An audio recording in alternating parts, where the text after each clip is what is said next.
It takes a minute. But we're live. Hey. Welcome back to This is Dunder Moose. My guest is Dorrinal. You guys probably recognize him from a much bigger show called Geek Gab. And he has graciously agreed to come on our tiny little show and talk about BrOSR. So welcome, Dorrinal. Good to have you, man.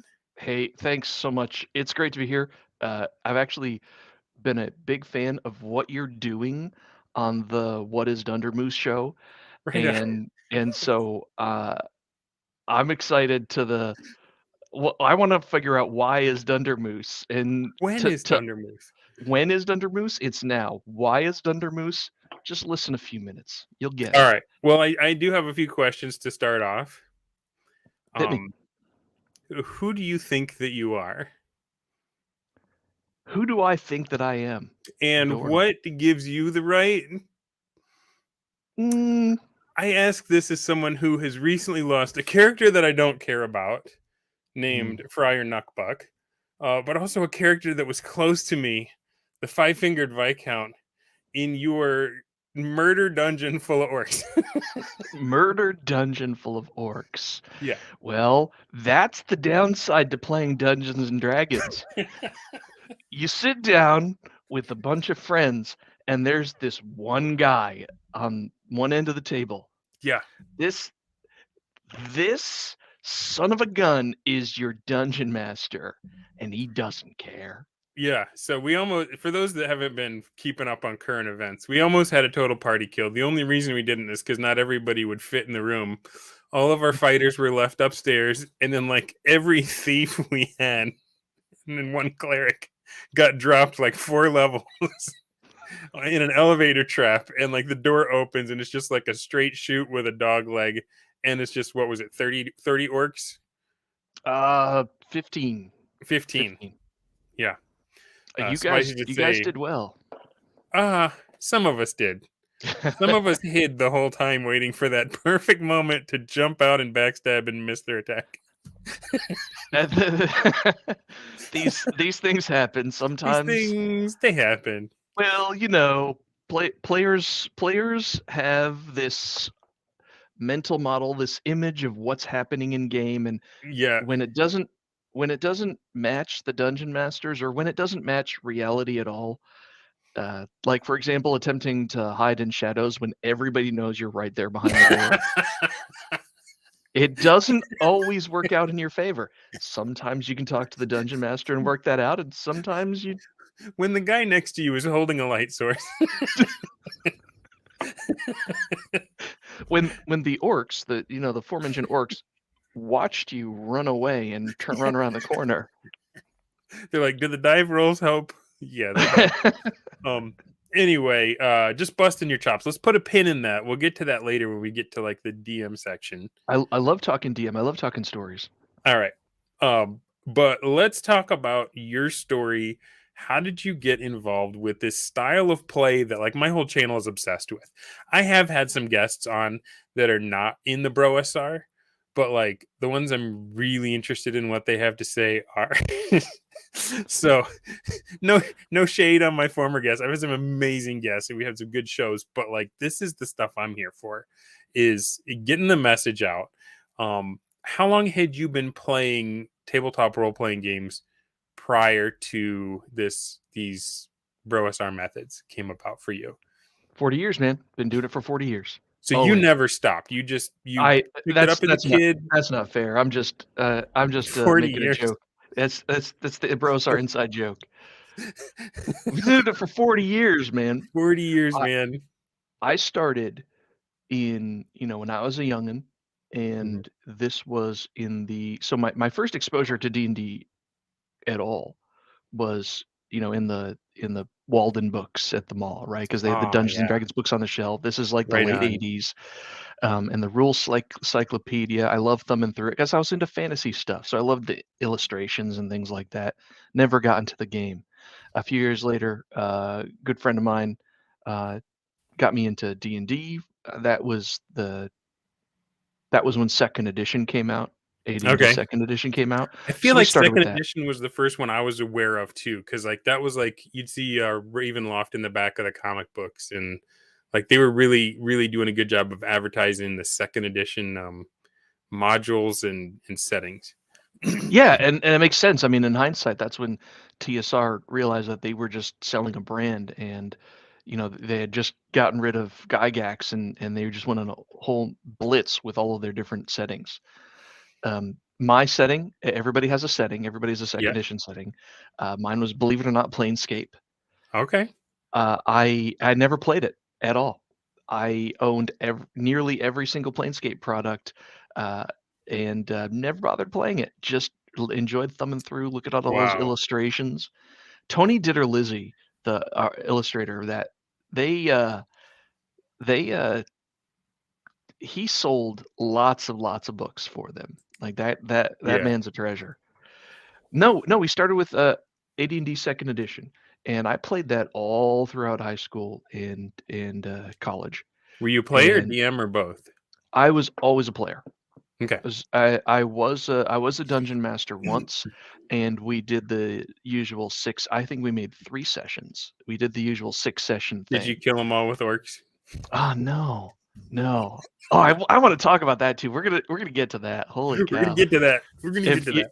This is your opportunity to get some behind the scenes stuff, Right on. some player knowledge. Here on Who is Thunder Goose? We keeps Thunder it Goose, real.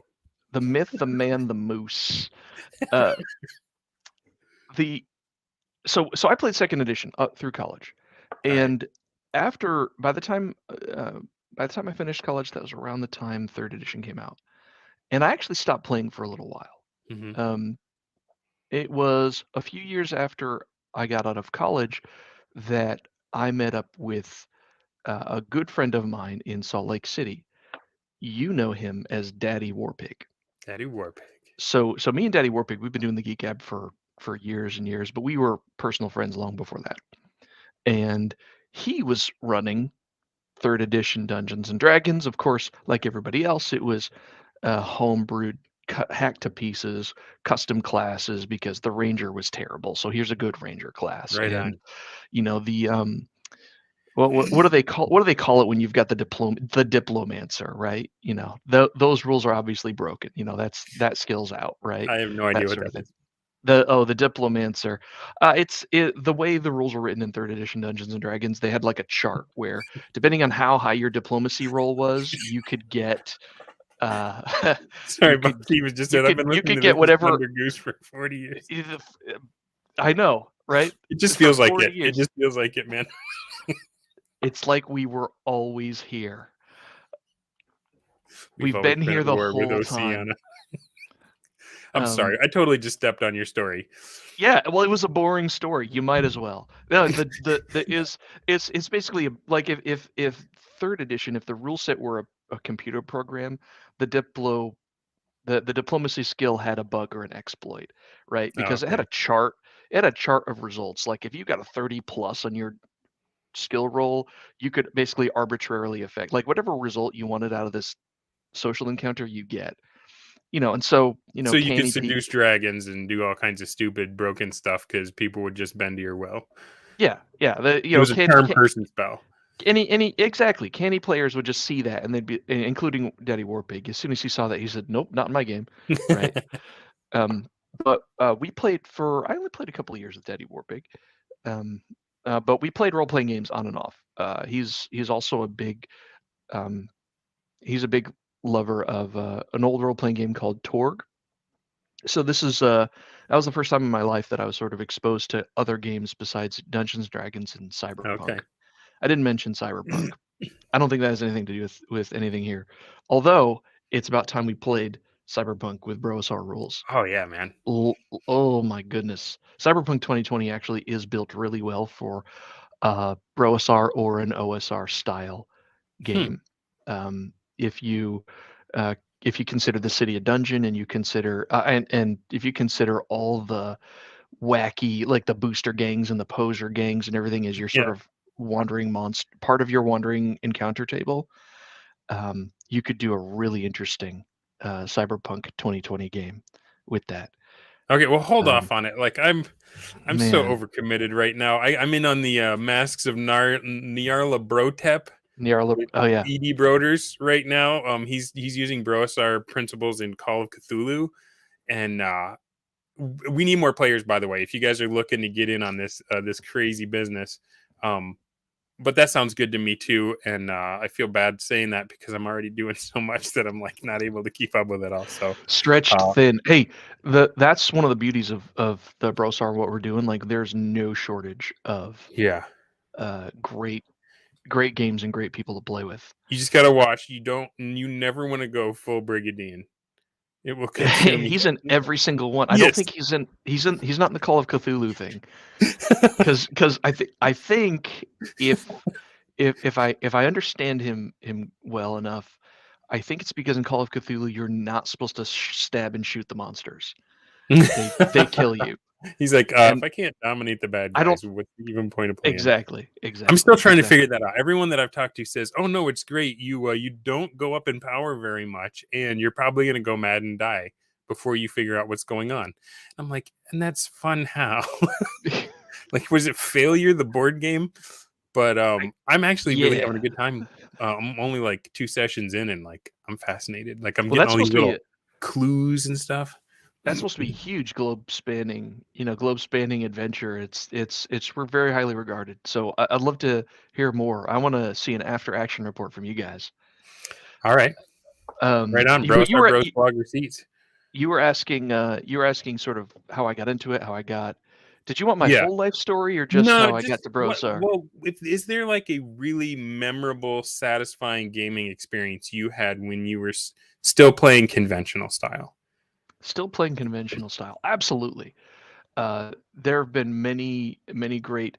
I've been very fortunate because I've played under good game masters and bad game masters, and my good buddy in high school, who was he was our dungeon master, and he was also the ref for our cyberpunk game. He was sort of the poor put upon DM for our Okay. friends group. Is one of the best dungeon masters I've ever played for, and same thing with Daddy Warpig. I'd probably put Daddy Warpig number one, best dungeon master I've ever played for. Now, but these were conventional games. Like, we were in high school, we didn't even Were you understand. aware enough at the time to know what they did or how they approached it that made them superior to other DMs? No, because Because that can it be a what hard thing to put your finger on. Like you know it when you see it, but you're not always like, what separated them? What did they do that was different? it uh, well, there's a couple of things to that. No, I didn't realize that because it wasn't until I seriously started being a dungeon master that I Mm, understood what they did. More importantly, I understood that well, there's a whole story with me being a dungeon master okay. that illustrates this. I'm Trust me. here for it. Let's do this. All right. So uh, I didn't play Dungeons and Dragons much after playing with Daddy Warpig up until maybe 2013, something like that. Okay. I started a game with a few coworkers. I'd been living. I just moved up to Washington, working at Evil Giant Tech Corporation number three, and I want to make some friends, play some D&D. So I started a game. I decided to be a dungeon master. This was also the time when the OSR had sort of ascended and gotten really big. So And this is for those of us that weren't around then. This would you say this coincides loosely with the release of uh fourth edition? fourth edition, it's is well after fourth edition or a few years after fourth edition. Um, Because I and feel like the OSR was a lot of it was a a reaction reaction. to that Yes, it was. change. It was during fourth edition. It was before fifth edition was out. I think D&D Next, as they call it, was in development Okay. at the time. Um, we uh, I ran into the OSR the OSR community, not through the products or the PDFs or anything, but through an interesting blog written by Justin Alexander. And Okay. at this point, everybody who's sort of read about the BrOSR, understands that this guy is a really influential writer about all of that stuff. Because I found this guy whose main question was, "Hey, let's go back and explore OD&D, like these 3 original black books, and find out what kind of a game it is, all right? Hmm. And so his blog was really fascinating, but the part of his blog that really struck a chord with me was his series on Game Mastering 101. Yeah. And it goes through what he does to prepare, how he becomes a successful dungeon master, and that inspired me to go back and try to be a dungeon master, starting this game with coworkers. What that what that taught me was that being a dungeon master is actually a set of skills that you can just learn. Hmm. The first and foremost being just learn the rules. And then Yeah. there's other skills such It's as crafty in the chat. RTFM. uh, yeah, just learn the rules, man. RTFM, and also be impartial. And you know, there are certain game systems for certain purposes. Really, what really blows my mind is that not many or any role playing games actually instruct you how to conduct a dungeon crawl. Now, this is something way back Yeah. when I was first learning to play. Like, we didn't even know what a dungeon crawl was. I don't think we ever properly played D&D. It was always the soap opera style, superhero style Yeah, it of was like game. Star Trek, right? Like you had your ensemble cast, and they were going to have the adventure of the week. And I discovered that I wasn't going to be able to be the type of dungeon master that my previous dungeon masters were, Hmm. which was the other side of the coin, right? First of all, there's a bunch of basic skills that you need to know, and second of all, no, I don't have to be like my high school buddy who always like he talked with all the players in between sessions, and he's one of those guys where he'd get all of his ideas from everybody else and talk about, oh, wouldn't it be cool if, and wouldn't it be cool if, and then when you get to the game that week, one or more of those things would actually happen in game, Yeah. right? Um, and then um, Daddy Warpig's style, his mastery of the system was also matched by, he's got an incredible creativity. So he always adds detail upon detail upon detail that really makes the world come to life, Yeah. right? And that's why all my previous attempts to Dungeon Master fell flat, because I tried to imitate those things instead of realizing, hey, no, there's a basic bunch of things that you can do, and if you do those well, you're the Dungeon Master. Hmm. And so that's how I got to that point where I was exposed to those types of dungeon mastering techniques, and also the idea of the OSR in general, which had a whole bunch of knock-on effects. And I realize I've completely rambled, and I need to know if I've answered your question. Um, what was my question? Who is Dunder Moose? Um, John Mollison in the chat. Everyone, say hi. Yeah, The you have question, to wait yeah, till you after did. this. Like You answered. you Well, can't. see, This is live. I started to I started asking about your best experience, and then you mentioned a couple dungeon masters, and then I interrupted you to ask, oh, because it occurred to me that there are certain things about certain dungeon masters that make them stand out, but it's not always easy to explain what it is. And so I Mhm. wondered, as a player, if you could put your finger on it. My original question, though, was like, do you just have like a story, something from those days, a thing that really stands out as, man, this was a really fun night of game, and this was an epic conventional play session from before the BrOSR times? Absolutely. And I don't know if I can give you enough context to make this fun, but we'll try. Okay. First of all, we had a group in Daddy Warpig's game, and Daddy Warpig's setting was sort of like a multiverse setting where the primary city had a way it like flew and transported from place to place, and so there was always, what crazy world are we gonna visit this month, or Which really whatever. probably scratched your Planescape itch, right? About just Sure like the did. crazy sliders type. Absolutely. Absolutely. Um, one of the cool things about this, I just want to mention it, was that he had one of his players was um, always playing the economic game. He would, Hmm. no matter what they did, and this was an established group that I sort of joined in on. their MO was to go into this world, whatever adventure Warpig had set up, right? They would go in and murder, steal, depose whoever was in charge, and just take over the economy. They'd like find friendly merchants and set up merchant deals and everything. Like it was crazy. Economic hitman. Absolutely. They would set up a business or a sweetheart deal in every world they showed up in, such that when I came in and made my character, they're like, yeah, since you're coming in at it's like 16th level or something like that. Since you're coming in at 16th level, like here's your budget. Like here you have X tens of thousands of gold pieces to spend on magical items, whatever you want. Wow. I was like, this is great. The signing bonus alone is amazing. I love this adventuring team.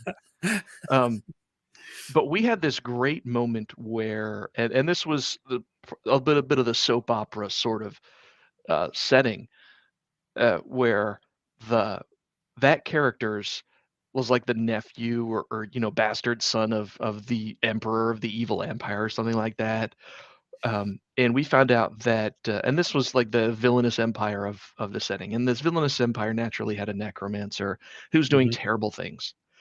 And we went from one session where we went to the necromancer's secret base where he was harvesting souls in some weird, steampunk soul harvesting machine for energy, right? Um, and we destroyed that. We cast the disintegrate spell. We're smashing everything up, and then because of his personal connections, we were actually able to get an audience with the emperor. Oh. And so I went along with him on that one just to because I wanted to play too. Damn it! So he's doing most of the talking for the emperor, and I'm trying to think of like how can we stop this because how can we stop this empire from like gearing up all its soldiers and invading the rest of this planet and taking over and everything like that. And so we're trying to get the emperor to stop basically. Hmm. And so I tell him the story about this secret base. And this is like, the emperor's right there with his right hand man, and I don't know where the necromancer is, but because the necromancer wasn't there to defend himself, I said, "Look, this guy's this guy's got secret places, and he is all the sacrifices you're making to your dark god or whatever. All of these people, all of your subjects, he's killing them. He's actually harvesting their souls for himself, for his own personal power." And you should have seen the look on Warpig's face where he stops and thinks, and he says, "Yeah, the Emperor turns to his high priest who's right there next to him, who you bet your ass he's got a detect lie spell going. He's just like his face goes white, and he turns to the Emperor and says, "He's not lying. He's telling the truth." Oh. And the Emperor immediately ordered all of his troops to just march on the Necromancer's tower, and we basically walked into the. Like, did you know you were telling the truth, or were you thought you were I knew lying? I knew I was telling the truth. Okay. Now there may have been some omissions, like yeah, the Yeah. Necromancer was on the Emperor's side, and Yeah. he probably He's wasn't doing it for planning to. you. He Yeah. probably wasn't planning on overthrowing the Emperor. He was probably just setting himself up to become a lich or Yeah. Yeah. whatever. Like, yeah, I'm gonna rule long after the Emperor's dead, but still, I told just enough of the truth to make the Nice. Emperor realize that he might have a traitor there. And so instead of invading the world, we turned the evil empire into civil war and then teleported out of there. So how cool of Warpig to like recognize that beat and then go for it because you thought of something in the moment and not be like, oh, I had this whole thing planned, you know? That is one of his strengths, and when I think back, that is the common strength with uh, previous dungeon masters. The good ones recognize a good idea and are able to fold it in, if not Yeah. immediately within the next game, within the next session. And I think those are my favorite moments as a player. That is awesome. My favorite moments are as a player when I've got enough trust, and this might lead into BrOSR themes. I've got enough trust by the game master that I can make something up. I can, as we Yeah. say nowadays, meme something into existence. Yeah. Hey, thanks, John Mollison. I am even more friendly than I sound. I cuss a lot more when I'm not on the internet doing a show, but And he also appreciate kills your that. characters with orcs a lot more. I And I noticed. feel bad about it too. I really do. Liar! I I'm going to turn to my advisor and see if he's spell detected that one. I You're occasionally like, I'm sorry that when your character died, it was so hilarious. I should not have let that show on my face. yeah. Wow. I We'll get I to that. was We'll get to that. thinking for a couple hours afterwards, I was thinking of all sorts of hilarious ways I could have narrated the death of the five-finger Viscount, but Yes. Oh, I loved that character. Not the least which because you made him more interesting. We found a gelatinous cube that you announced had a cowboy hat on it, and it turned out to be a magical item. When the I could little not halfling resist. when the halfling put it on, he heard this deep voice. His hair got a little bit longer. He was a little bit meaner to people that didn't understand what he was talking about, and it That was was ahead of different. speaking of naming things into existence, that was Bob's fault. Uh, that was Bob's fault. And yeah, I killed your characters for it. This is purely you think the dice have any say? No, dude, that's karma. I mean, you could make That's the such a great idea. case that we got our characters. Our characters got themselves killed. Absolutely. Yeah, That's a fair you death. guys That's a only fair have yourselves to TPK. blame for that. Yeah. You have only yourselves to blame for that. If We you don't have charge to the go to the white tape, details. Do you want me to do you want me to tell you how badly you screwed up? It's fine. It's not a big yes, deal. It I do, happens. but not right yet. Let's No, Bob tease made that that for up. later. We had a gelatinous cube encounter and Bob's like, "It's a gelatinous rube, right?" Like One that, as yeah. I'm determining the treasure table, yes, of course he's got a cowboy hat. There you go. Right there's that DM that you see something of value that fascinates the players, and you're like, yoink, this for my campaign. I'm not going to resist. It's like improv. Yes, and yes, It's he's got old a cowboy news. hat. Like it's old news. Everybody knows this is common advice for dungeon masters for the past 40 years. Everybody knows. When your players are excited about something, run with it. Yes, lean into it. Even if All it's right. so stupid. The Especially stupider, the if it's better. stupid. The stupider the better. Muppets for crying out loud. So okay. So when did you start playing with these BrOSR playstyle philosophies? How did you get roped in on that? And I was champing at the bit. yeah. I mean, so Daddy Warpig and I, we do the Geek Gab, and Mhm. we've been doing that for 9 years, no, 10 years. Was It's the that 10th. was that one of the first places on YouTube that people could get exposure to this? Yeah, yeah. Because remember you talked to Kest last week. Mhm. He mentioned Jeffro and the Pulp Rev guys, Yeah. and there's a reason why uh, we've been doing the Geek Gab for 10 years, and there's also a reason why the initials of the Geek Gab are GG. So Oh, we're gonna go there. That's a live wire lately, right? yeah, that is um that whole thing where that came out. That was funny. But, yeah, the Naga hide couch. Oh, and When you that was make another lame elite treasure, players. Like, oh, yeah, I when you rolled a make lame rolling treasure, your players are forced to make something more out of it. I'm just kidding, Jeff. Bro. The Naga hide The couch, wheat it's bag like, pennies were good. using the Dungeon Master's Guide to generate some dungeon dressing, right? Like, there's a couch What are in you there. guys doing to my show? It's Ethics and ethics dice and dice fudging. fudging. Shame on That's you. right. That's I had you on, and then it's you say that. it's only ethical to fudge the dice when it A is something the DM wants and B kills Bob's thief. It's that simple. It's that It's simple. only ethical when it's hilarious. If someone laughs about it, it's okay. Oh no, I can't stand that. I had one dungeon master in one of the worst games I've ever played. He wasn't the dungeon master, but he's a player and he's a dungeon master for his kids or friends or something. Oh man, the dice don't matter. What really matters is the story. Yeah, I'm like, ugh, bro, don't ugh, ever run a game for me. oh. Just don't. If you're gonna do that, just don't let me find out. Okay. Yeah, Easiest way to worry.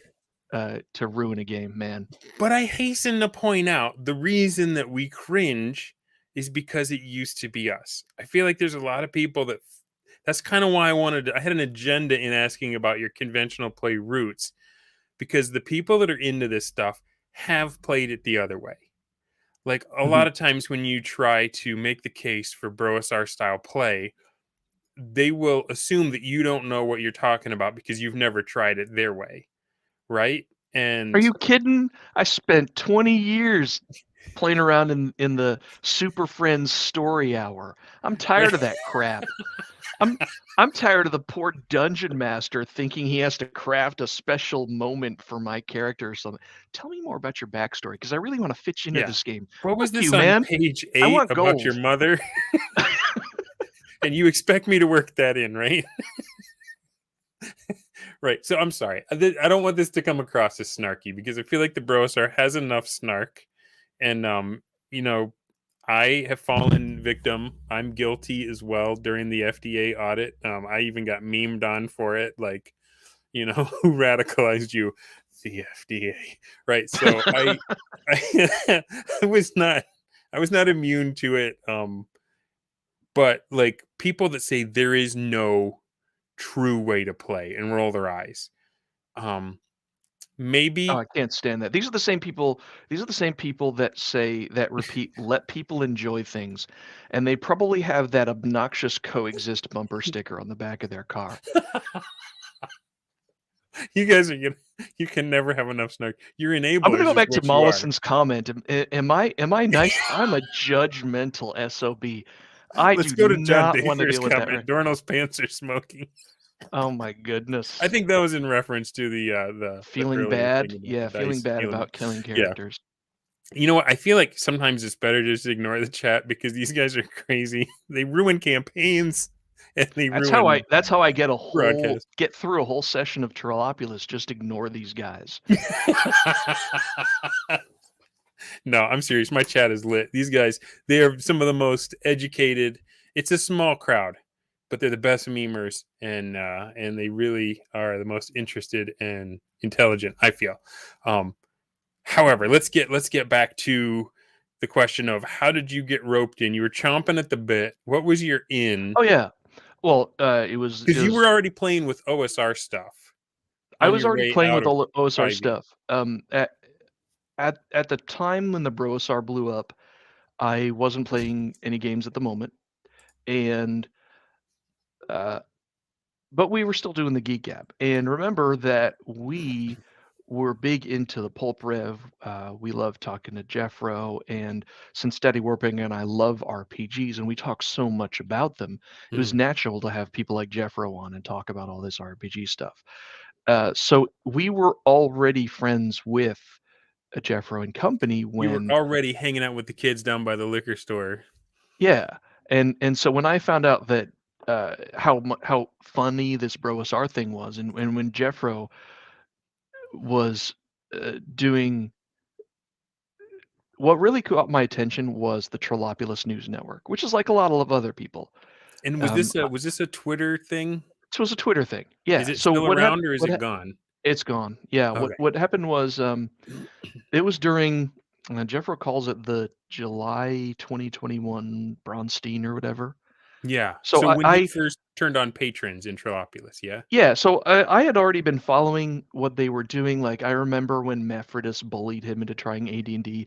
I remember getting some of the stories from the old Trollopulous game, but that was just something amusing, right? Hmm. But then, but the Trollopulous News Network is he just Jeffro just changed his name on Twitter to Trollopulous News Network, and he changed the icon, and Yeah. it was just him posting all the events that happened in this Bronstein and all the crazy stuff that happened with like something happened with Chaz the Elf and John Wick assassinated Macho Mandalf, but now Mandalf the White is like running his tavern or something.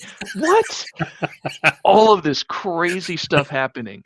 And that was when just like a lot of other people, that's when we sat up and just and said, wow, okay, Yeah. something crazy is happening. Something real is happening here. Something new and different that we So haven't seen. that's when I went from okay, um, I love following these guys. This is really interesting stuff because I love talking about RPGs too. I'm ready to play D&D again, and I want to play in Trollopulous. Right on. That switched the flip. Flip the switch. Yeah, So, I and think you're actually both right. not unlike your sort of introduction where you saw this stuff and you're like, nope, I I want to just see saw that. I want to crazy try that. people having the most interesting fun on Twitter. Everyone was mad at them and they were gleefully dunking on them, and yet they were still also just posting these stories that were like, I've never seen that in a role playing game. I've never had those experiences. This looks fun and hilarious. And if anything, the resistance to it made it more interesting to me. I was like, what is going on here?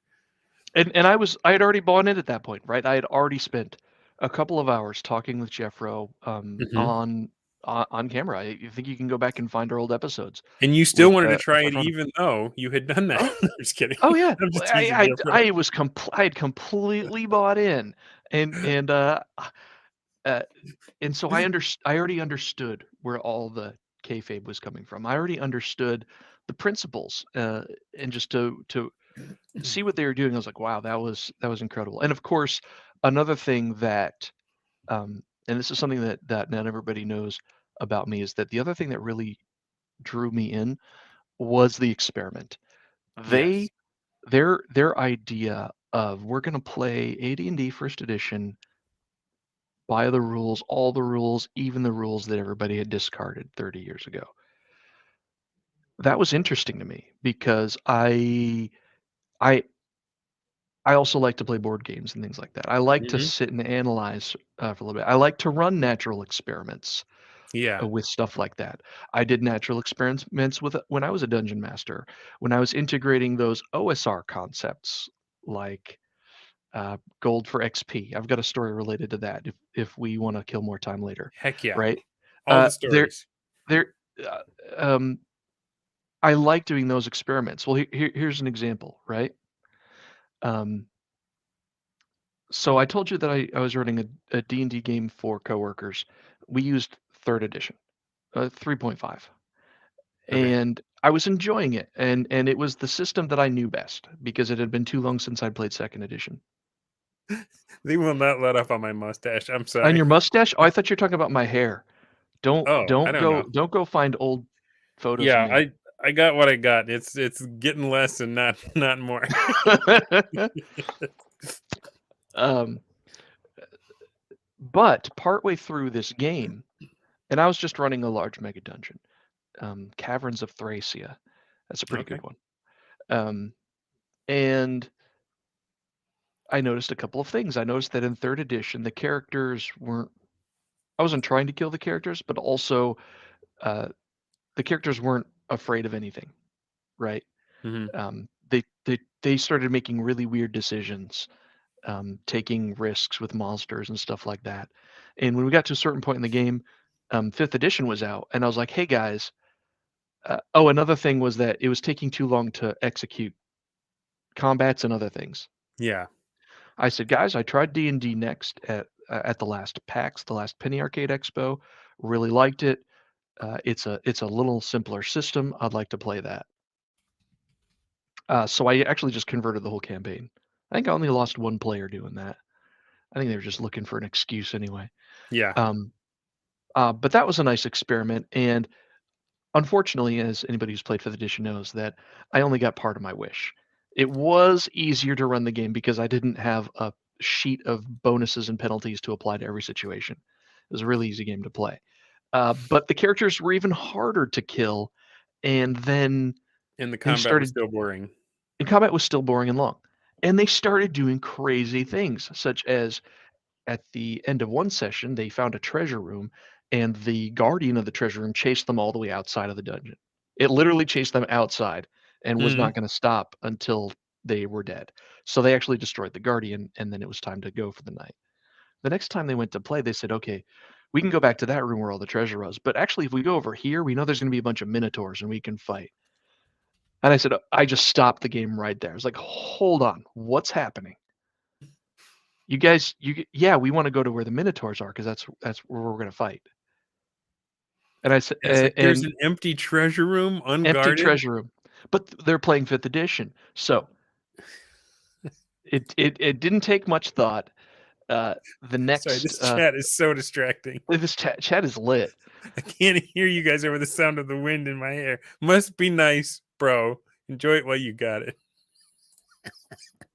So, okay, before you go on with that story, there is a question in the We chat. have a I didn't want question? it to get too far down. Question from the chat to the host and fellow BrOSR: what is best in life, being a player or referee? And Bob Stevens has weighed in as player. And go ahead in the chat, put your idea if you'd rather be a player or a referee, because Dorrinal's doing both now in the BrOSR. I'll answer for me. A player ref. Yeah, my answer for me is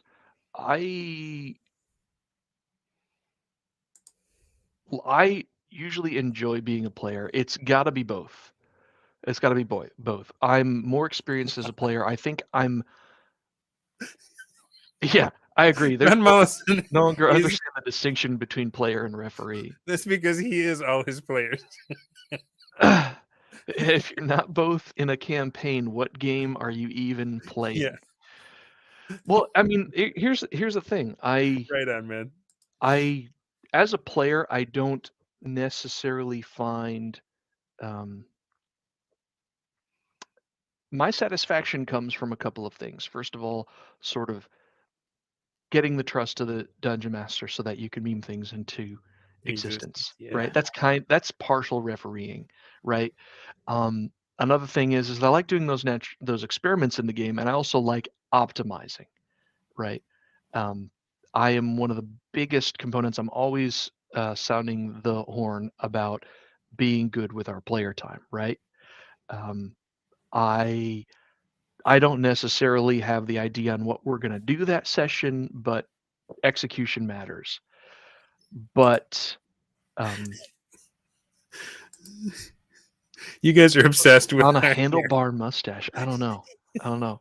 Absolutely off the rails. Hey, Black Lodge. Let's just talk. Thanks Let's for just being talk to here. I'm just chat. kidding. We'll watch the replay. Black Lodge Games, they're a good channel too. So Yeah, this is here's what I live. like about Black Lodge.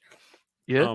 They do not agree with us about the one true way to play, but they do agree that there is one, and that kind of puts us on the same side of the meme war against like the gray sludge people that say however you feel like it is the best way to play, Oh, they're right? great. So yeah, I dig them. They're absolutely great. I'm gonna plug our friends in the chat right now. Okay. This is live. You can't pause this. You have to finish listening to me before doing this. But when you're done listening to me, go to Black Lodge Games. In particular, their videos on Vampire the Masquerade. I didn't mention that earlier. I played plenty of Vampire the Masquerade when I was younger. What can I say? It was the 90s.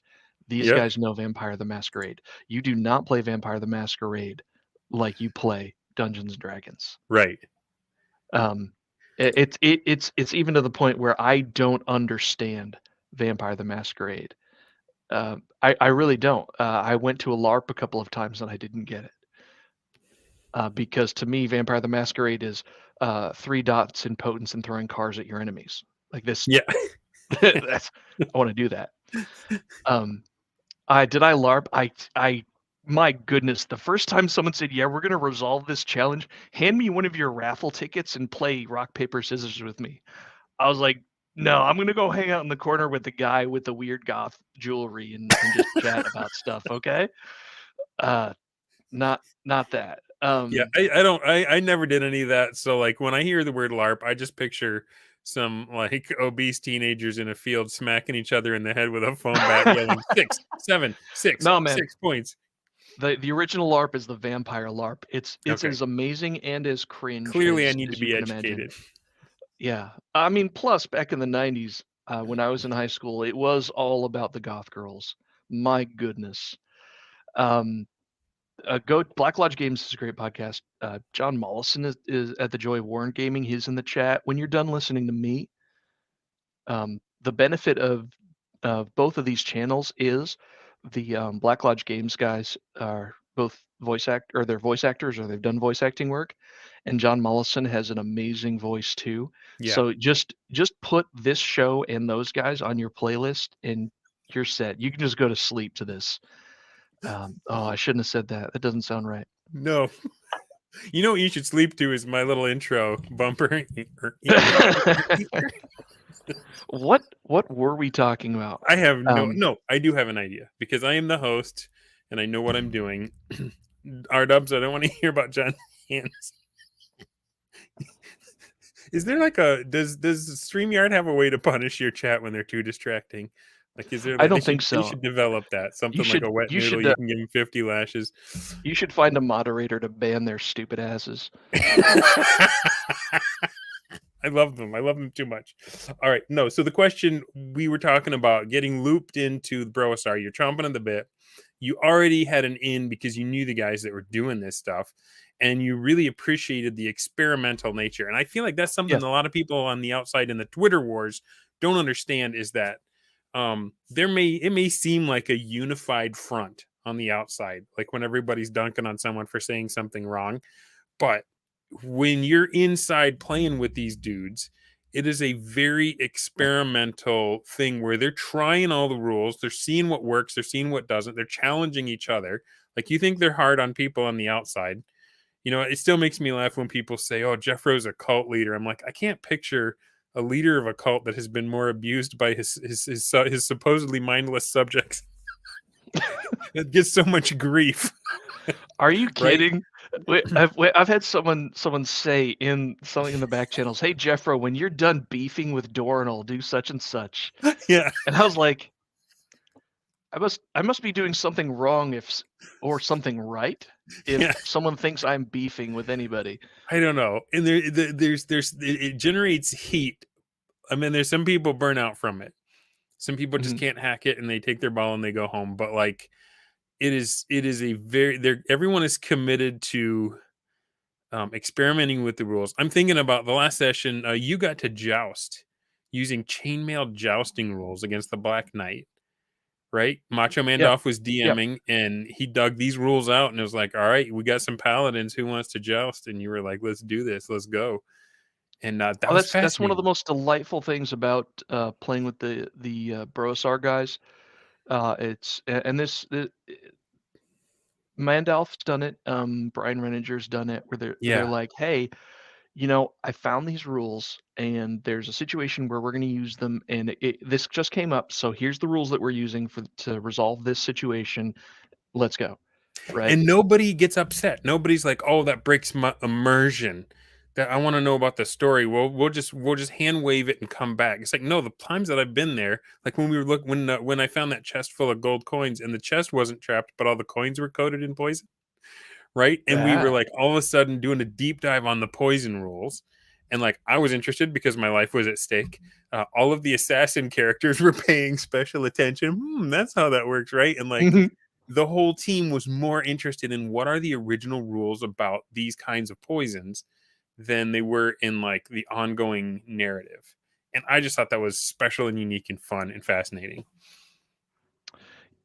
Yeah, it is. It is the best part, and cut a long story short, Daddy Warpig was playing. He was in the BrOSR chat, and he was playing in Trollopulous. He mentioned it to me after one show, and I was like, "Wait, get me an invite. Get me in. I'm in. I want in Rock on on, this." man. Right? And yeah, and immediately, like as soon as I showed up, we were having discussions on resolving things in combat. Charges and initiative and everything like that. When I was like, and as a newcomer, maybe I ruffled some feathers. Maybe I got under Jeffro's skin, but it was like immediately, hey, I'm not sure we're doing this right. Yeah. Let's figure this out. I feel like that's part of it too. Like there's that it's like a rite of passage. You come in, you ask questions, you step on toes, you get it's like sandpaper at first, but I liken it to the those old kung fu movies where like the monk comes to train and like they make him stay out on the front porch and like Yep, some people get turned down and like just get up and leave, but the guy that's still sitting there the next day they invite him in and feed him and teach him the secret arts, right? absolutely. So It it's like got a punk away, like it is a lot like that. In fact, I think we've got a couple of trainees on the stoop right now mhm. in Trollopulous. If you Right guys are on. listening, you're still proving yourselves. So having played both styles then, Yeah. Do you have a preference and Oh, why? absolutely. Yeah. The BrOSR style. Here's my number one preference: is to never play with a bad dungeon master again. Okay. I'll I'll be honest. I do I believe in the BrOSR techniques because I've seen them work. Yeah. And it's just like gold for XP. When my players went to the Minotaurs instead of the treasure room, the next session opened up. And when we got together next time, I said, I'm changing the rules of 5th edition Dungeons and Dragons. I'm not awarding you XP for monsters anymore Yeah. at all. You're not getting any XP for monsters. You're only getting XP for treasure. They immediately changed their behavior. Right. Same thing with the BrOSR rules. The all the stupid rules in AD&D, the ridiculous pummeling rules, the arcane and often contradictory rules on combat and initiative and everything like that. Yeah. Who Doesn't goes matter. first? Play with them, and your game will be better. Yeah. I think having a good dungeon master is more important than that. But guess what type of game is going to breed a good dungeon master? Hmm. It's not Super Friends Story Hour. It's Right on, not. man. So would you say that that has impacted your ability to enjoy conventional play? Even before the BrOSR, when I was experimenting with OSR, Yeah. uh, you know, looking at the old systems, trying to play, and with my more, mechanical approach to the game, worrying about the rules and everything like that. Um, Absolutely. Even before the BrOSR, I tried to play in a game with a conventional DM, and this guy was hardcore, you know, tell me about your character. I want to fit you in. I want to make sure you have moments. I want to hit these story beats, blah, blah, blah, blah, blah. And it was frustrating because, hey, you bet, Black Lodge. Um, Yeah, the one where young Steve Buscemi talks about how Vampire the Masquerade is actually a mafia movie. Brilliant take on it. yeah, I think that's the one you mentioned, but yeah, it's good. It's really good. The writing in particular on their show is really good. yeah. Um, uh, so that type of so I was in a conventional game, and the dungeon master is one of those soap opera superhero game masters, and he just didn't get it. That Mhm. I just wanted to play, right? Yeah. Let's just play the game. Like if you said we're getting together and play D&D, I've got a book, I've got Player's Handbook right here, 5th edition Dungeons and Dragons. I know how this works. I can play the game, and um, it was so frustrating because the game master is trying to engineer, not even engineer, sometimes just force these outcomes, Hmm. right? That uh, it you feel like you're in some sort of trap, like you feel like you're in an abusive relationship, even Well, that's how where John Mollison refers to it, it's right? an abusive relationship. Yeah. Where finally, like we had a sit down after so many sessions of like anger and arguments and stuff like that. Like what's going on? Like what happened? You know, and I said, well, I mean, frankly, I really enjoy the combats because in combat I can finally just do what I want without you or any of the other players trying to tell me, suggest a course of action or do something Yeah. else or something like that. Like I don't get your input in combat. I get to take my turn. Hmm. And How did and he respond to that? uh, uh Was he ready for very it? poorly. Very Yeah, I mean, poorly. it's because Uh, what we're talking about is a he he he paradigm re- shift. he responded well. He responded well, but he didn't understand it. Yeah. Because we were really worried about player agency, and Hmm. so we sort of did a reset and tried to do a new game in a different kind of setting, and he made all the same mistakes. Yeah. 'Kay, he didn't understand it. Well, and I feel like that's why there's so much vitriol on Twitter too, is because we are speaking about the changes in the rules that you follow lead to second and third order results that you can't imagine if you haven't played them, right? And so there is a standard canon of how to game master out there, and most of them that are doing the things that drive us nuts nowadays, they're following what they've been told is the way. Mhm. Prep the dungeon, prep 3, the 3-act story arc, all the stuff that, and the stuff, by the way, that burns DMs out and makes them exhausted. Because how many times, do you see the meme of like, this is what I planned and this is where the players went instead, and it shows them like plug into the drywall next to the socket, and like it's almost like just well known that you're going to burn out because you spent all this prep time on stuff that the players don't care about. And but the thing is, it's so ingrained, like that's the way to do it, that when you try to say, no, how about doing this instead, they start going, well, that doesn't compute with what I've always learned is the best way to play. And they assume that without trying the rules that they can imagine what would happen. And they'll say things like, well, one-to-one time really only works in a few edge cases where it's best, but then the rest of the time it doesn't. And it's like, are you saying that because you've tried it? Or are you just saying that because you're right? You're surfing a wave of cognitive dissonance because it's such a huge paradigm shift. You're not even capable of understanding it at the moment without the right entry attitude. There's literally only one person. There's one man in the whole world who's allowed to say that. Rick Stump can say that. Yeah, He literally has been playing D&D for 40 years straight. that's right. And You've been playing it right for 40 years, not playing it Yep. wrong for 40 years. and he does not play by the book. He has quite a few house rules, but the point is, when he says, "Yes, I tried one-to-one time and we didn't like it and we discarded it," he's the only one guy who gets to say that. He was the first guest on my channel, by the way. He was an awesome start to the show. Great guest. One of Yeah. my favorite people to talk to about D&D. Yeah. And he has the best Discord server. That's what they say. It's called the best Discord server. Right on. Okay. So let's say the first part of the show now convinced somebody. I don't know if there's anybody that we didn't just make froth in anger at what we said, and probably what I said, not what you're very affable. Probably Bob. I see he hasn't been active in chat. He's probably mad that I am gleefully killing his characters. Don't get him riled, man. That guy can get me distracted like no other. Well, I don't know. R-Dubs is doing pretty well as well. But so the last session we had, one of the stoop guys, one of the guys that are sitting out there on the front, had some questions about downtime, proper use of downtime. Still getting used to this one-to-one. And again, for people that don't understand what I mean when I say one-to-one, that means that you play a normal session. All the stuff can happen in a session that can happen in a normal conventional session. But at the end of it, the calendar snaps to the real world calendar. So like if you do like a month-long session, you're pushing out into the future, and as soon as everyone stops playing, that's when it goes 1 day in real time equals 1 day in game time.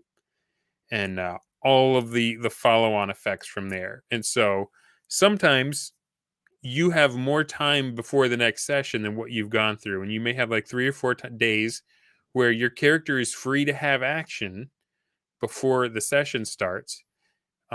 What advice do you have for players that haven't played that way before, and maybe they get their shot to try it? Maybe they got a DM who's willing to give it a shot, and they say, what can players do in downtime? What are the kind of stuff you've seen? What are the kind of stuff you've done? What do you recommend? Let's see. I have my personal biases and techniques. I like to imagine the situation and riff on it. So, what do I mean in that context? Okay, something happens during the session and it stands out to you in your mind, or maybe you're the type to take notes and you've got notes during the session. Oh, we talked to so and so. This character said something interesting, right? You might have a bunch of plot threads. Mm-hmm. You might have, or you might have a new piece of treasure that you're interested in. Just as simple as interacting with the dungeon master. Say, hey, I'm interested in this. Yeah. I want to know more about this, right? And the dungeon master has limited time in between sessions, Mm-hmm. right? You're not going to be able to absolutely maximize all of your, every single minute of every character's day, right? Yeah. But you can do things. You can do that. Main thing is, hey, if something came up in the session, yeah, pull on that thread, right? Because sometimes you pull on that thread and you get a little more information about a magic item, or sometimes you pull on that thread and the game master gets an idea for something next session, Yeah. and what you do or talk about might he might get an idea like, oh yeah, I can put a dungeon there, or I can do this or that, right? Or maybe this NPC that Dorrinal for some reason cares about is maybe he's up to something, right? Right. And sometimes you get to nuke Machador. It happens, right? If there's if there's Nuke a Machador. if there's a thread, if there's something that comes up in the session, just ask about it. Hey, what about this? What about that? The other thing, building a palisade, yeah, stuff that takes a long time, right? Um, oh, So, there was some, there was that another is thing one of the too, things but that Gary says will be a, a thing that separates good players from not as good players yeah, is how do you use your downtime? I was a bad player with the 5-fingered Viscount. I had a hat that could change me from being a thief class into a fighter class, and the hat wanted to guide me to a relic, its old 6-shooter. And I totally did not follow up on that at all. I might have had a smoke wagon on my hip when those 15 orcs came around and I could have at least put down probably like 5 of them with that gun that before could have we were. gone, yeah, that could have gone in a million different directions. And because I just did not follow up in downtime, I never found that gun. And it's out there somewhere. And I'm worried that an orc who disgraced himself at a certain command word may have grabbed the hat and may be maybe packing a 6-gun next time we see him. Maybe. You Maybe, don't know. maybe not. All You I don't know know. is I Well, want to get back in there and I want to get that hat back. But we're not going to talk about that yet. We've got other things we're talking about first. So yeah, no. downtime So, as a so what player. else? Like, what else advice? Downtime as a player. So, ask about stuff that interests you. Pull on threads. Hmm. Um, Investigate magical items, treasure, that sort of thing. Um, this is the one that I hate and love at the same time. Ask a little bit more about the world, Yeah. right? Because you can meme things into existence, but sometimes you can say, "Hey, I'm a chaotic good cleric, and I had this idea for my deity, blah blah blah," and you might go into detail, and maybe you'll come up with something. Maybe you'll meme something interesting. I just had a conversation with a new player who's interested in a particular type of cleric, and he had this really creative idea about, you know, what uh, what type of followers this god would have, and so on and so forth. And one of the things that really stood out to me was that uh, the um, the temples of this god, the so-called temples, would actually be found in gambling halls. That What a great idea, is right? great. This isn't necessarily like going to church on Sunday and doing, obeying your rituals and fasts and things. No, maybe there's a secret priesthood of evil priests that run out of gambling halls, and the ritual is that we drain the vitality of Yeah. people who gamble, right? And Sacrifice sacrifice your health and your wealth.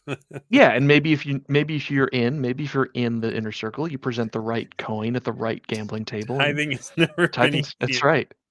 It's double down, sir. That's a 19. I know what I'm doing. All Yeah. right, Just put the coin in the Buddha belly and pull his arm down and there you go. There you go. right on. Um, Um, that's that sort of thing. there are Gosh, there's differences in DM when it comes to downtime. So part of it is feeling out what your DM will permit and what they won't. And that's hard when you have a BrOSR DM who may be legitimately punishing bad faith effort or may just be rolling on a reaction table and not telling you, right? So maybe the thing you were mhm, trying to work that you tried 3 different things and it never worked, maybe you just got bad rolls and you don't know. Or maybe the DM is saying downtime is not for making yourself wealthy. That's what the delves are for. Do yep, something else. yep. So I come pretty firmly down on that one. Yeah. as you've taken on the role of a Trollopulous DM. Well, back up. I do have one really important advice for Oh, okay. new players, and I'd forgotten it earlier. Standing orders, right? You've Hmm. got you've got spells that you can use once a day. You've got abilities. You've got blah blah blah. Paladins need to tithe. Clerics may have services and responsibilities. You can also, if you don't have a good idea what to do, you can give your dungeon master standing orders, Yeah. especially standing orders that you can handle, right? Because you don't want to put any work on them. You just want to tell them, hey, for example, if you're a paladin, hey, if I haven't consumed my cure disease by the end of the week, I'm gonna find a parishioner with a cold and Right on. heal him, right? That sort of thing. Like something that your dungeon master doesn't necessarily have to do anything with, but you can point to later and say, hey, so did anything come of this week, or that Yeah, sort of open thing. doors for yourself. Hey, that guy I healed, is he able to get me some information on such and such? Mhm. Brian Renninger in the chat says downtime is a great time to get wealthy, says Slippery Pete. Oh yeah, you know what? I think I am not a big player of thieves and assassins. Downtime, but downtime is a very good way to do that sort of thing. And the assassin class in AD in particular is built for it. All I got was I arrested, but that was Jeffro.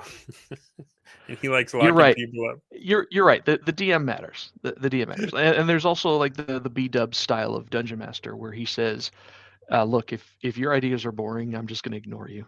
Like I'm not even going to read your messages anymore." Oh my gosh, Um, Baker.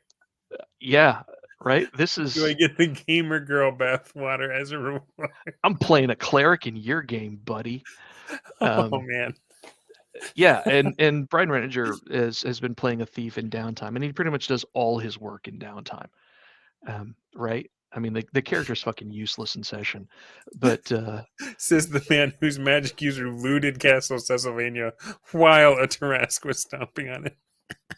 this is just Oh man. this is why you if the one whenever the roles are reversed cast, probably don't do what I tried to do because I don't know if it'll work. No, Right on. what no, I love it. I actually love it as uh it depends on how you're interacting with it, right? If your idea is like players suggested, hey, let's get a group of mercenaries together, go in the dungeon and recover the bodies. So no, Yeah. sorry guys. Like a dungeon delve is what we do in game. I don't have time or the inclination to do that, right? Hmm. Um, an assassin wants to do a spying mission. That's great. Yeah. Someone wants to set up a business deal, right? We had a character who had some great armor technology, right? And he set up a business with someone in Minas Mandalf. Um, Yeah, I know that Slippery Pete's contributions in session are all to his I, pocket. I will point out during your joust, Slippery Pete bet against you, bet on the Black Knight, and then wanted to help Giuseppe Yeah, into the I saddle noticed. after Yeah, I betting against. noticed. Yeah, while covered in oil of slipperiness. Yeah, I get it. I was paying attention. Brian's one of my favorite players ever. That guy kills me. Um, one Oh example man. I like from what I was telling from the examples that you were sharing, I'd say anything that would be annoying in the game that would split the party, that would make everybody wait while you did your own one little thing, that is a good candidate for downtime activity. Like the Yeah, example I always think of is in Critical that's fair. Role. There's an early episode where they were like shopping, and one guy had a long list, and he was driving everybody nuts while he was trying to get all his Oh, screw benefits and that. bonuses. Don't let that guy back at your table. Yeah, I don't think he's there anymore. Um, an example, one thing I just did this week, we had a character pass away. He was a magic user, and I dug through the pile of stones that were covering his body, and I got his magic book out. I got his tome. And so one of the things I asked I rolled for the 3 spells that are in there, and it turns out that I can learn 2 of them. So what I'm going to be doing in downtime is copying those spells into my book, and then if I survive the next encounter and have more downtime, I'm going to start copying my spells into that book so that I have 2 copies of my spell book, because you never know what's going to happen. My spell book might get destroyed, and then that would be devastating for a magic user. But if I have a backup, then I don't lose all my powers, right? So little future things, stuff that would be boring for other people to watch you do, but that could really make a difference down the road, is a good candidate for Absolutely. downtime If stuff. if your dungeon master's available and willing to spend that time in between sessions, Hmm. that's perfect, right? Because you are well within your rights to do that during session. You really Yeah. are. Like there has to be a point where you say, "Sorry guys, like I'm doing this." But at the same time, there's no need to make everybody wait for you to set that up if you can do that with a message in downtime. Fluid prefers Yeah. to use downtime for the Human human sacrifice is sacrifices. great if you're a druid and you need to you don't want to necessarily do that on camera, You Yeah, don't want to remind not in front everybody of the else at the ranger and the table. paladin, Yeah, at least. yeah. And then, oh no, don't give him any ideas. So you're saying there'll be Mm. an unsecured spell book while you're out Be delving? careful which secrets you reveal on air. Yeah, that's true. That's a good point. There's that fog of war you need to preserve. There's Any? another. Go ahead. Oh, go ahead. Well, that sort of brings me to another aspect of BrOSR play that we really need to dig deeper into, which is PvP. Hmm. Um, because Gary describes rival player characters, and he describes Yeah. not basically non-good character classes like the thief and the assassin, right? If you're playing, Ooh, if you really want to I love this from be Sarbamado. if you want to be an effective group, you can't have that sort of PvP aspect, but it's sort of built into the idea of the game. And I think everybody, not just BrOSR, everybody needs to explore that a little bit more. Yeah. Not outright PvP, like actually attempting to kill player characters. Um, this is one of the things that we bring up. Slippery Pete. Slippery Pete's one of the best at it. Yeah. He is probably going to be killed by our ranger or paladin one day. Brigadine's gonna get him sooner or But later. but he keeps trying to find out where that line is. It's very, very exciting. That is one of the interesting things I noticed playing with BrOSR versus playing when I was playing conventional. Absolute trust in my fellow players, because you have like ensemble cast syndrome where it's like, well, they're all going to be there for the next episode, and Mhm. like that there's not going to be a moment when Riker just like phasers Picard in the back and says, "Now I'm the captain." Like that's just not going to happen, right? But like there is a certain level of shifty-eyed arm's length that BrOSR players will have for each other. Not that we're out to get each other, but like it's just it hits different. And maybe that's just because I play with Slippery Pete. I don't know if that's across the board, but like even I've experienced it where like I check a chest for traps, and it's like first level thief, and it's like you don't find any. I'm like, okay, there's no traps, but then I just sit back, and Yep. then someone else opens it, thump, needle in the thumb, and they die. And you're like, huh, that's terrible. I I'll could look have for that sworn there next was. time. Yeah, I could have sworn there wasn't a trap there. You know, this door doesn't have any traps. Who wants to listen at it to see if you hear anything? Oh, I thought there wasn't any traps. Yep. That's Yeah, it's an aspect of the game that could be explored more. I think it should be explored more. But um, it does take good-natured and mature players to pull it that's off. right. Um, because Like if because your it, thief isn't skimming some off the top, like they're gonna get marked down, right, for their play style, right? well, yes, I love the class gradings. I really do, Yeah. because ever since we talked about them, um, the way everybody plays their character has been so good. I think the Let's thief talk about that thing. for a bit. For people that don't know about the grading system, what is it in 1E Sure. that So encourages you to play your role? in AD&D, in the section of the Dungeon Master's Guide on awarding experience, you're told that along with the experience award, you give the player a grade, and the grade is E for excellent, S for satisfactory, and I think it goes down to poor, Mhm. right? And the idea is that you grade them based on how well they played their role in the game. So that means playing to your class's role in the party. Um, then they give examples. I could read from the book, but examples of, you know, if a fighter character is cowardly or tries to steal from the party, they would be marked poor. So there's a lot of leeway. Or if a Um, wizard tries to jump into the front line and sure, help fight hand to hand, or just sure. returns without using almost all of his spells. Yeah, a wizard has to, use magic to solve your problems. Hmm. If or in particular, if the wizard has a solution in his um, possession, like, oh, hey, I've memorized knock and this door is locked, right? You have Yeah. to at least offer, be like, hey, I got just the thing for this, right? Um, uh, so that what that does is that gets everybody thinking of, okay, how do I play this class? Because the penalty is really severe.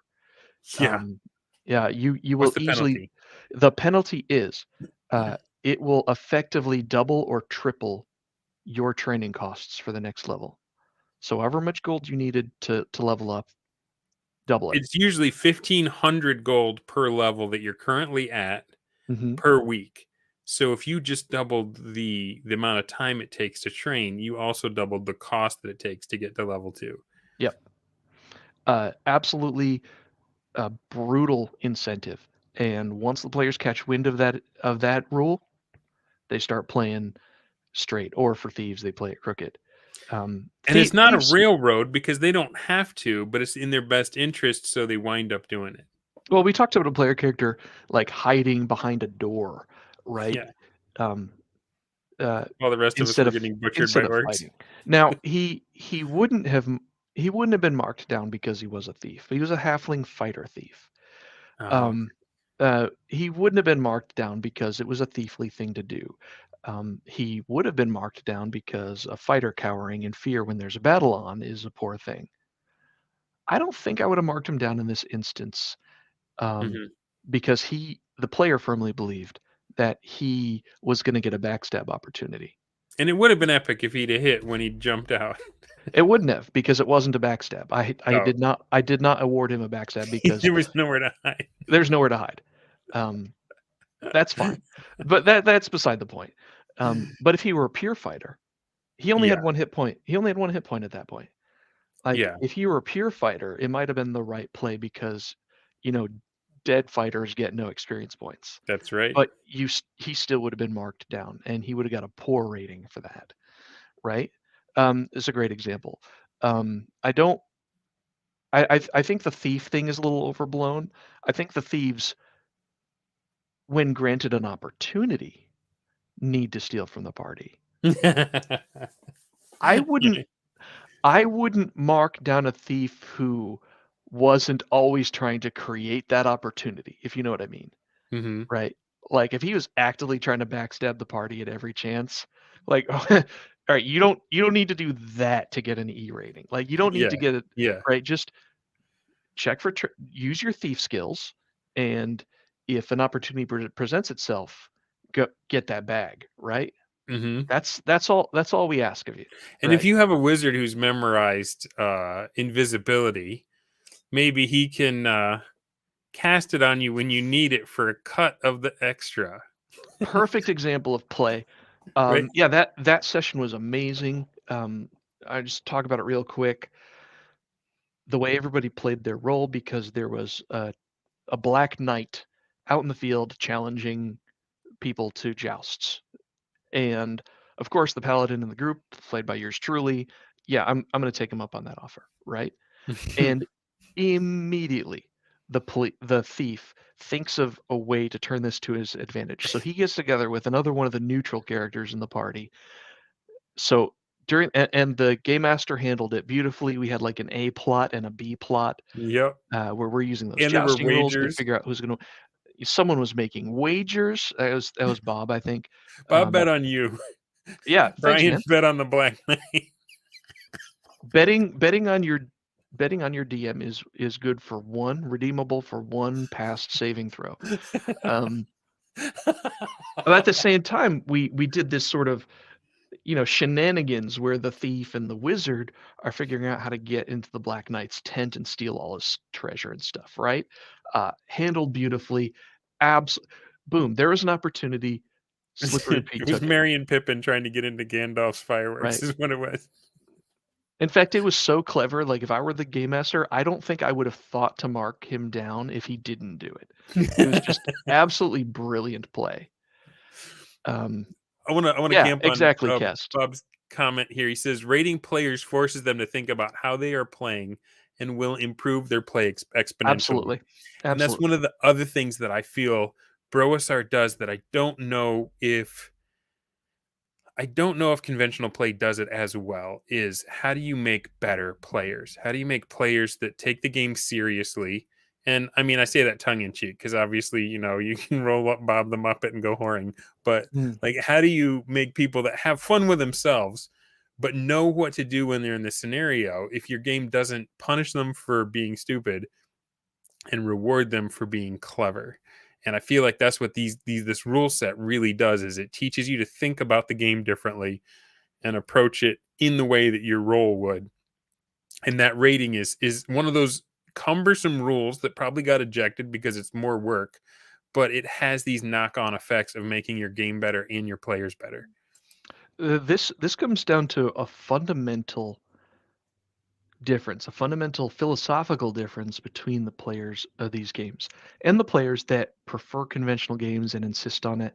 And these are the same players who get offended when you tell them about all these techniques and how great you're Yeah, doing, is that they don't believe that it's something that you can get good at. They don't believe that it's something that you should get good at. In fact, they think there's something morally wrong with any sort of conflict or self-improvement or anything like that. you're a To to min-maxer, them to them, yeah, you're a min-maxer. Like, that's a bad thing. Like opportunist. this is a game where an orc can end my life with a bad roll. Why wouldn't I stack all the odds in Yeah, my favor, right? right. This whole world is trying its hardest to kill me. Why wouldn't I be an opportunist? That's weird. When I gave Dorrinal this point buy system to make his character, why does he have three top, highest stats and three super low stats? That's weird. Um, Why is strength and constitution both 18? because yeah, right.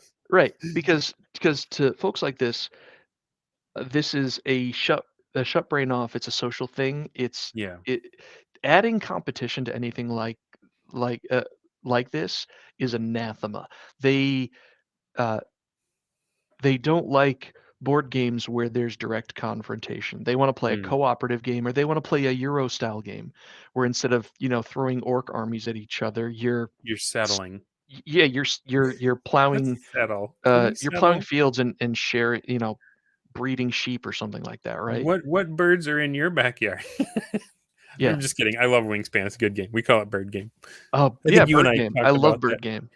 Bird Game is good. And I love those games too. But you know what? Even games like that you can get good at. You Hmm. learn the rules better and blah blah blah. And you start playing with someone, you're like, oh wow, this guy's way better than I am, right? You're eating I don't know what croissant. that means, Art. I don't Maybe he's I don't referring to know, but somebody else's comment, but that's a good yeah, out of I context. don't get it. But yeah, these are the same, so they get offended. It's this philosophical thing where Dungeons and Dragons, these are the same people that post that office meme, how do you know you're winning at D&D? Oh, when you're having fun with your friends. Yeah. It's so You know what tiresome to though? someone who's because they haven't experienced or they don't understand excellence. And Right. that's part of it. That's part of what the I'd say the meme BrOSR is still true. The problem is for those of us that have tried yes. the different way, the old way is not having fun with your friends anymore. Because how do you get good at a conventional game? You get good at asking the questions that lead to the next breadcrumb in the game master's story. And when you've played with autonomy and then you play with people that do that, you feel like you're just like sitting in a nest with a bunch of baby birds with their mouths open, waiting for the DM to hark up a piece of worm Yep. into it. And they're just waiting for their plot cookies so they can get to the next Minotaur fight and get some XP. If heaven forbid their DM hasn't gone full milestone leveling, right? Yeah, and this goes all the way back. All the way back. The best I think Twitter swallowed it. I think just Twitter destroyed it.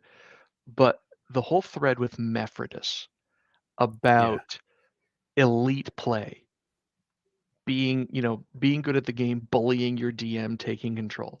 That's what it's all about. Everything can be that we're talking about can be boiled down to that. Like, Mm. look, just try to win. You sit down for a game of Wingspan or something like that, and whatever the score is, like, we're just having fun. Yeah, we're just having fun. Trying to win is fun. Yeah. It's always sweeter when you win, but that's the point. Why even get out of bed in the morning if you're not gonna Yeah. try, right? And D&D is something that you can try at, and I don't mean working on your shitty mid-Atlantic faux English accent when you're playing your tiefling, right? I mean Although I'm a fan of voices. I mean, sit down at Like the your tiefling. table, and your game master, your ref, your dungeon master, they've presented a challenge, right? Yeah. Right. That's like, and this goes back to like Warpig just coined, his ultimate Oh definition of yeah. RPGs. Great definition. The game master's presented you a challenge, and you've been given a character, and the character has certain attributes that describe how they interact with the world, and more importantly, or more to the point, how to interact with that challenge, how you might overcome that challenge. Yeah. And so you figure out how to do that. That's it. Like if you're not even going to try that, why show up? I played a game with a few guys. Actually, I really love these guys, but I sat in on a game with the guys that I'd played with previously, and they had moved on to another dungeon master and everything. And I jumped in to play uh, a character for one session, and he's like, "Oh, that's fine. They're doing some sort of side quest or something, just a little, a little mission here." So he explains the mission to me and everything like that, and I've rolled my character, and we sit down, and I think we're like approaching a slave ship on a rowboat or something like that. Okay. And I'm like, all right, guys, I'm new here. You guys have talked about this mission already. So what's the plan? Are we going to talk our way onto the slave ship? Are we going to use disguises, spells, invisibility? How are we going to get in there to do what we need to do to free the slaves and kill the slavers? And the whole table was quiet. And one guy was like, well, I thought we were just gonna climb onto the ship and just see what happens. We got a And plan? that and then I What? had that feeling that you said, like, you're in a nest with a bunch of baby birds. It took everything in my power not to just walk out Yeah. because what all right, fine. I have an When idea. you come up with an idea and everybody else looks at each other like, is he allowed to do that? Right, exactly. Exactly. I was like, okay, guys, we don't have a plan. We're already sort of on the way. So I rolled a character with high charisma. Let me try to sweet talk us onto the ship, right? Uh, long story short, uh, it's fifth edition, right? So I made a diplomacy roll. There were lots of bonuses and advantages, and so I That sweet is talked so us crazy. enough to get onto the deck of the ship before they realized that we were actually a bunch of murder hobos here to kill them, Yeah. We're right? supposed to jump on the deck and just scream like a Norse god and then start stabbing, right? I can't help but think if that I didn't think to talk my way onto the ship, that the dungeon master was not cruel enough to have them just execute the party in their dinghy, right? Yeah. Um, You I get I shot got full of I arrows on your way in. I got the distinct impression that if I weren't there, they would have ended up on the deck of the ship fighting anyway. Yeah. And so I was like, cool, cool. Actually love those guys. I cannot play Dungeons and Dragons with them Yeah. And anymore. is that sad, like that we have had these experiences that did for us, not for everybody, not universally. If you're having fun with your system, I'm not here to yuck your yum, but like for us, I feel like there are two ways to play, and one is obviously superior. One is obviously Obviously. more satisfying as a player. Um, Once you've tell had a me, taste of autonomy, once you've had a yeah, taste of actual autonomy and just being able to drive where the game goes, you yeah, you never wanna you're, give that up. you're Braveheart at that point. You will die for your freedom. Yeah, you're like, "Look, I'm gonna go click on Diablo, or I'm gonna go watch a TV show or something like that." Like, there's there's 100 different things, better ways to spend your time than to, follow a story DM's breadcrumbs or Yeah. whatever published module they wanna run this And time. why does it matter? The like a lot of people that they get so upset that you're even talking about this stuff and trying to elevate people's games. You're like, just let people have their fun. But it's like this is a game that requires a huge commitment. What Oh, we're other dancing around the issue. activities? We're dancing around the issue. It's alignment language.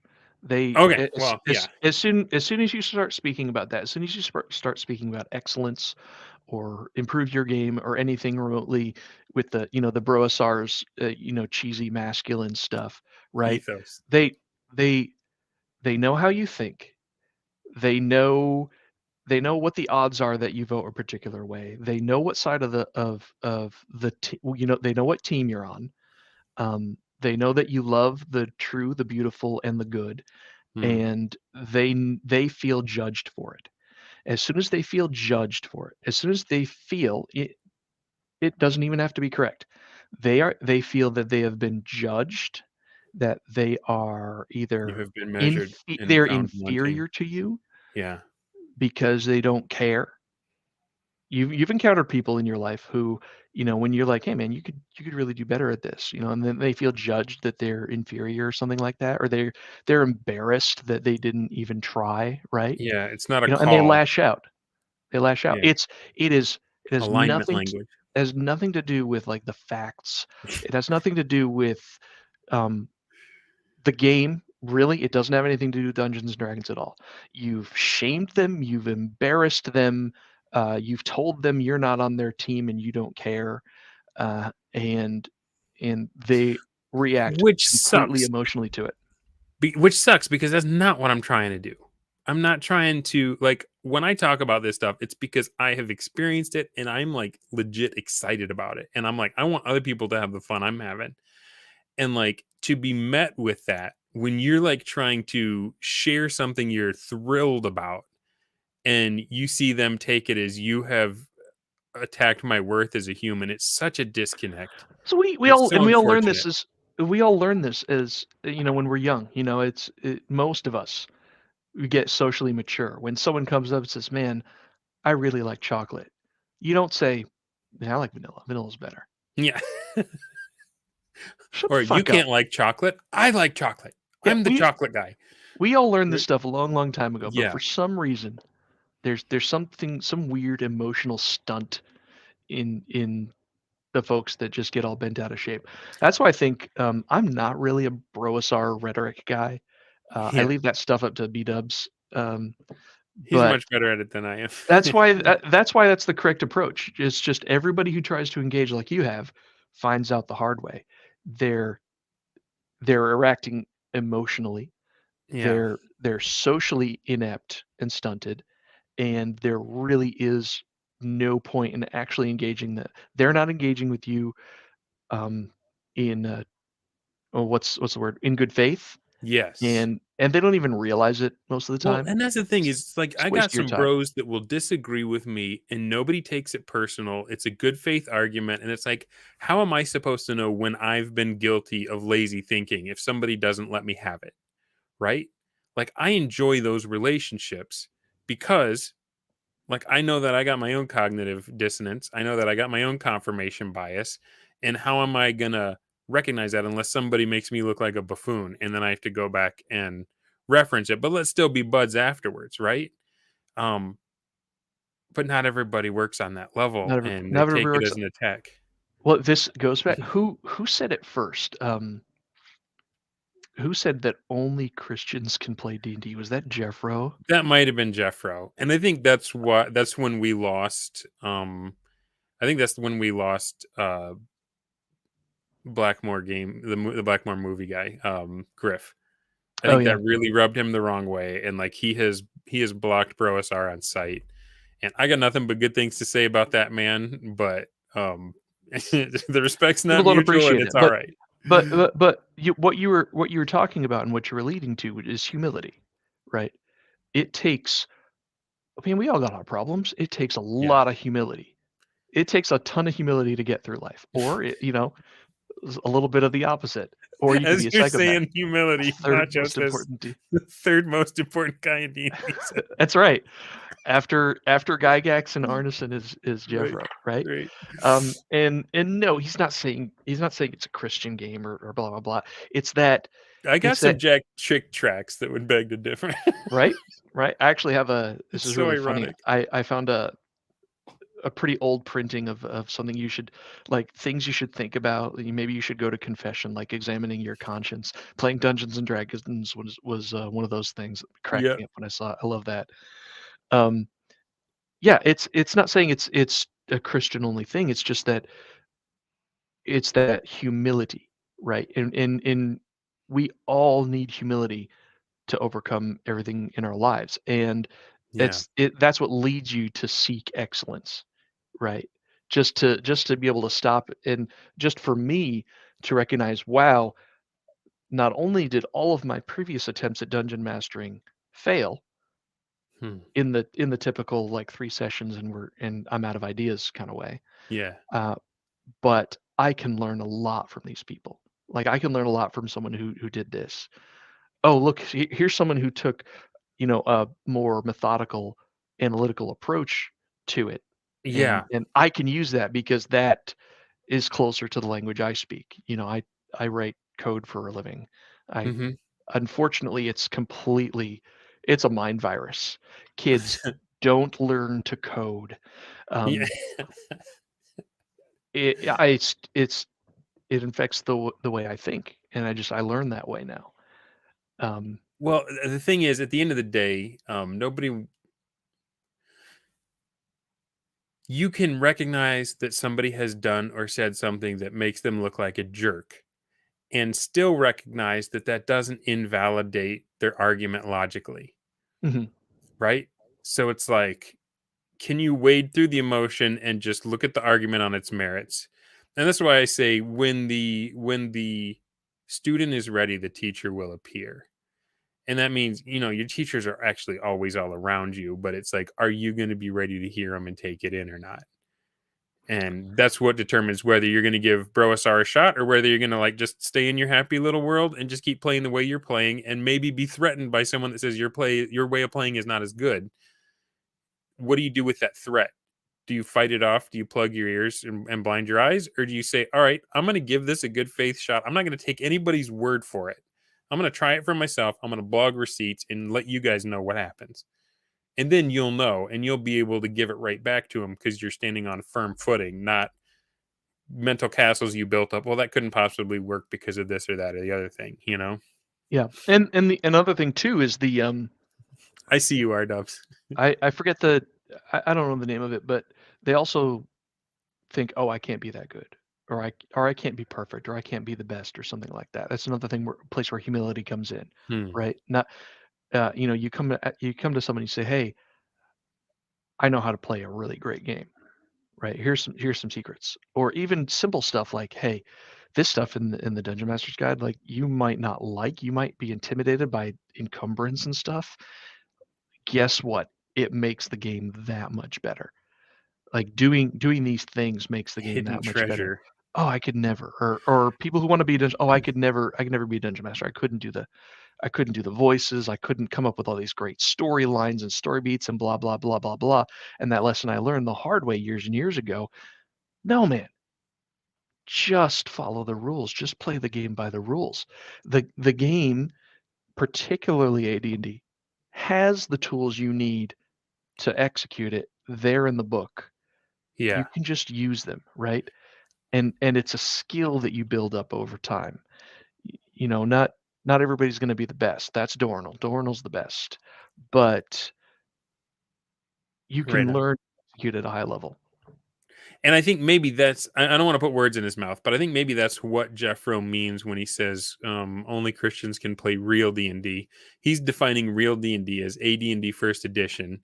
And I think he's talking about the attitude of solo scriptura, where you go to the book, your holy scripture. And I mean, this is where the cult stuff comes in, I guess, the accusations.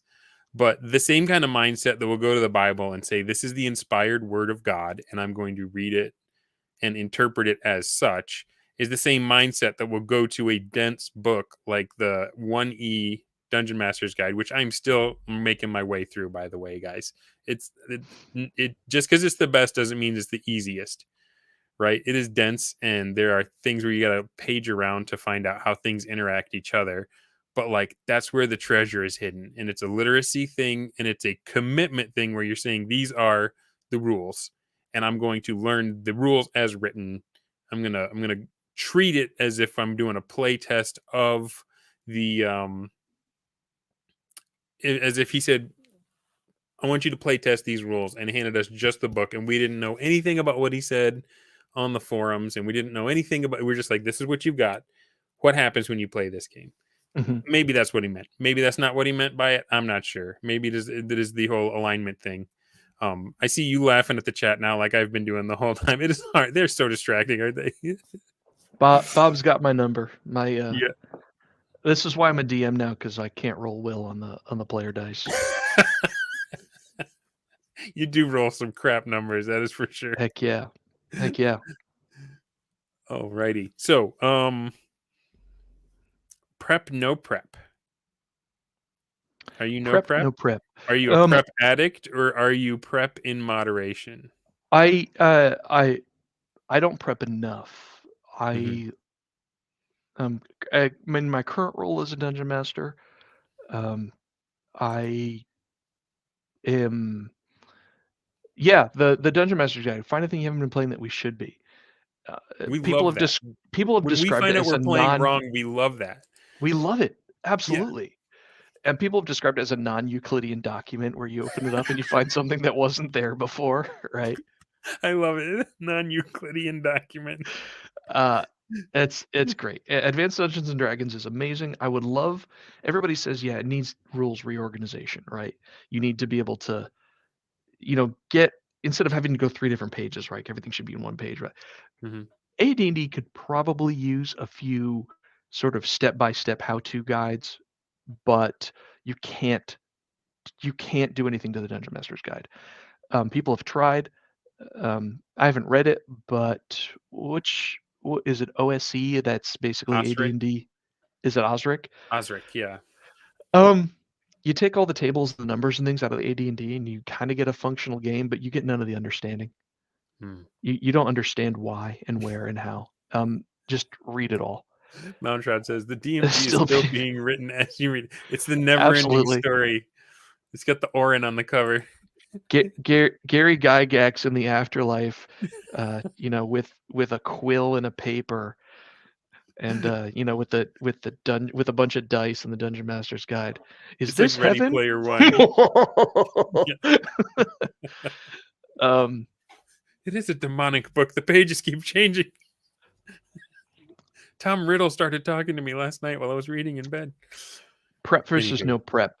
Prep needs to happen. Prep needs to Mhm. happen. The great thing about a good game is that prep isn't required to play. Mm. What do you need to play AD&D?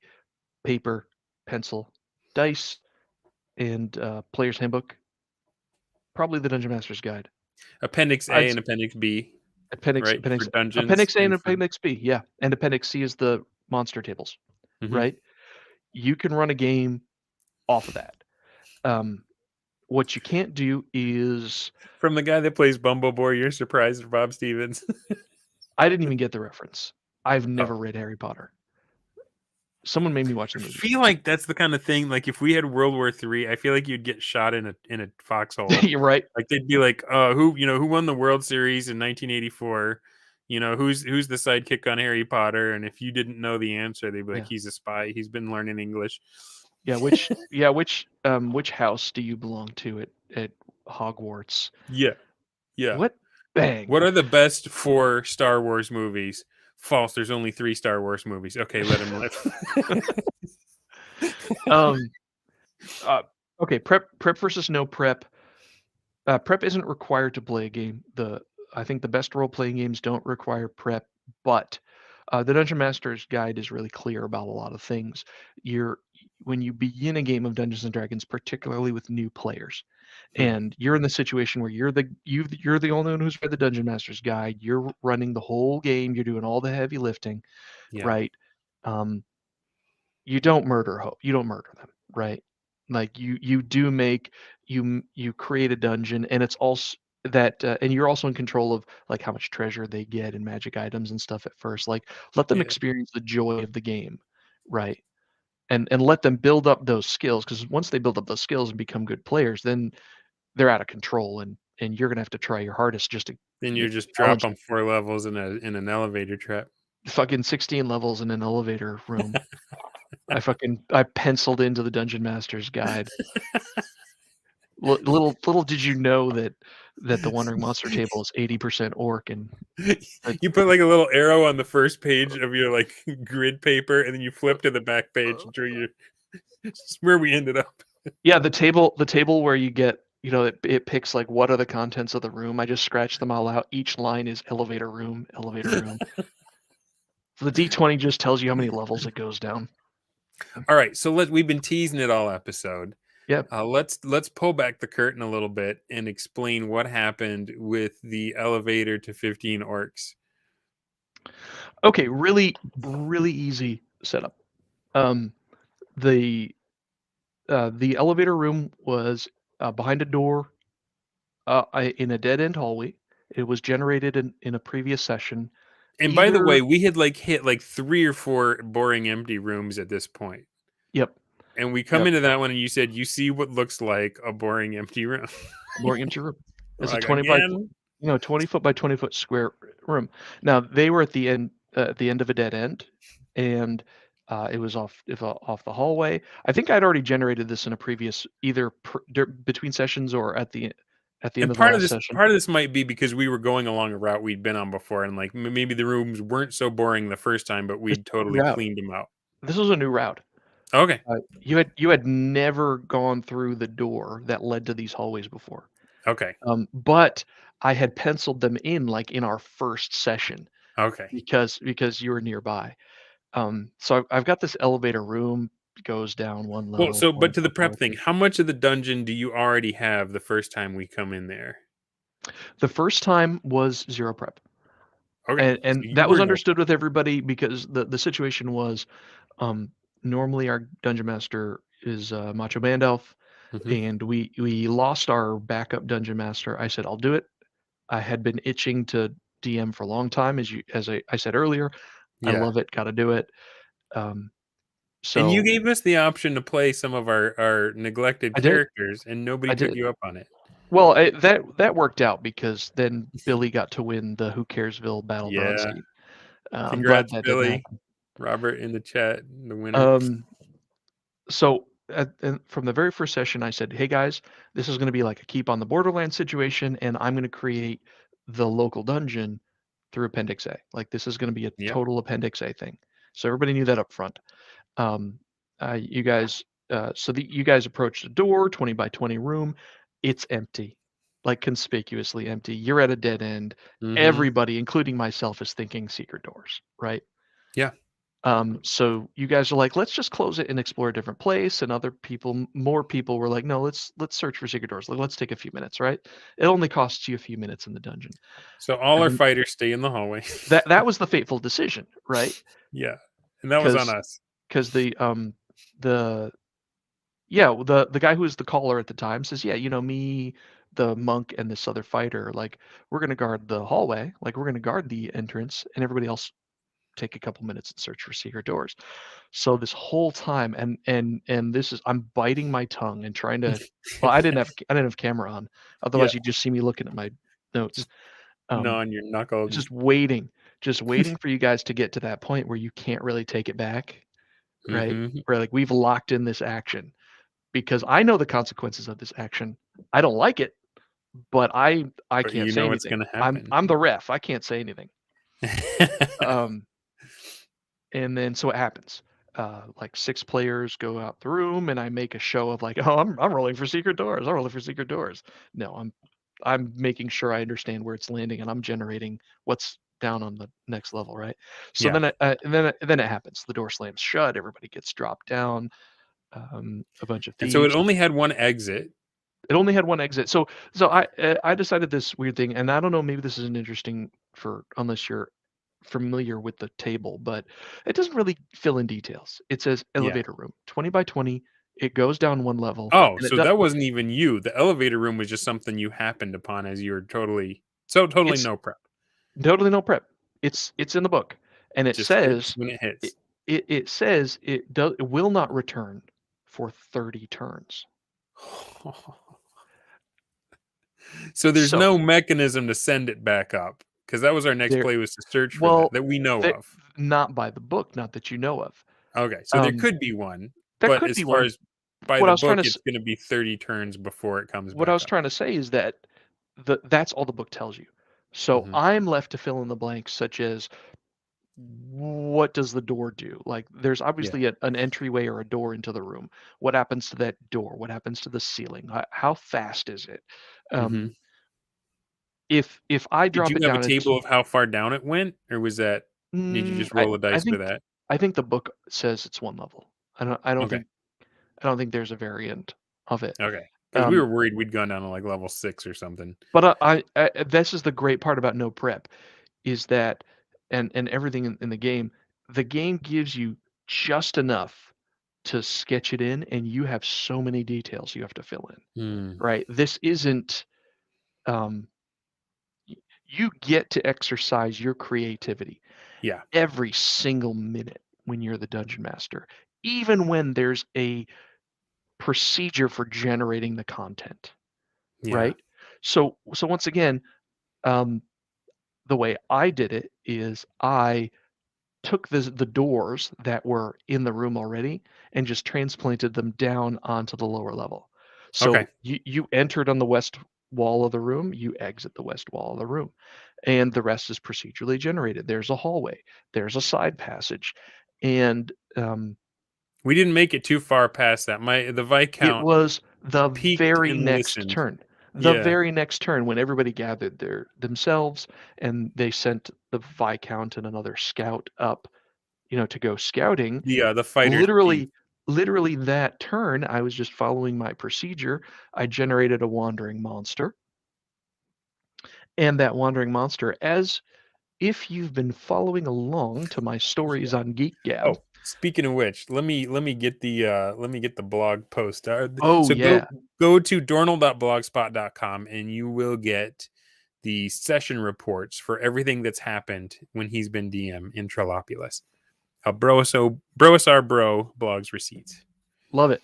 Yeah, I don't even go to this much detail, so we're doing real crunchy Dungeon Master stuff. You get more of anyway, it's a great blog, I know, I wrote it. Um, the rest is procedurally generated. So we're on level 2. I figured out I've got I'm stacking my graph paper trying to figure out where it lands on level 2, right? So draw it in, I generate a hallway, you guys go down the hallway, and literally following my procedure, I generate a wandering monster, and it's orcs. Because it's Of always course. orcs. It's been orcs every I time. haven't I'm using the chart out of Appendix C. I haven't modified this chart, by the way. So This you isn't don't just have some a thing for orcs. It's this isn't just some orcs. It's an orc dungeon. yeah, I think if we plotted it out, it would be like one gelatinous cube, um, 25% piercers and 75% orcs or something Yeah, like that. It's for absurd sure. how many times I've rolled For orcs. sure. And when you encounter orcs on level 2, of course, you multiply their number. So I ended up with 15. Um, uh, and this is once again where the creativity comes in. You don't just say, and then there were orcs. You Hmm. take a few seconds to, okay, how many orcs? Maybe you can figure out why they're there. Maybe you can figure out exactly where they are in relation to the party. And there's dice that you can determine sort of encounter distance. So I determined because of the turn of the hallway and because of where the scouts were and everything like that. Um, and nobody was surprised. It ended up being a close quarters encounter, and it was because the orcs knew that somebody was there. Maybe they Yeah. heard the grinding of the stone or something. Like they knew The someone tripped the elevator's new to elevator. us, but not to them, right? Exactly. They're used to the dumbwaiter bringing their meal down.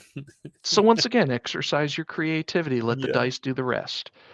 And so Um, I'm listening, and you're like, you just hear the sound of many feet coming towards you, yep. right? And they basically turn the corner because nobody was surprised. You turn the corner like, I gotcha. And uh, so that's how that went. And then we ran the combat as normal, where you guys retreated back into the room. I think someone Yeah. tried to use fire, and then the orcs closed. Well, Daddy And Warpig had fire. Had we known that, we would have used his, but he got knocked unconscious in the first volley, right? yeah, yeah, that was unfortunate. And once again, uh, a good game, you don't need to write a story. I'm going to keep harping on that. You don't need to write a story. That's The right. the the results of playing the game generate the story.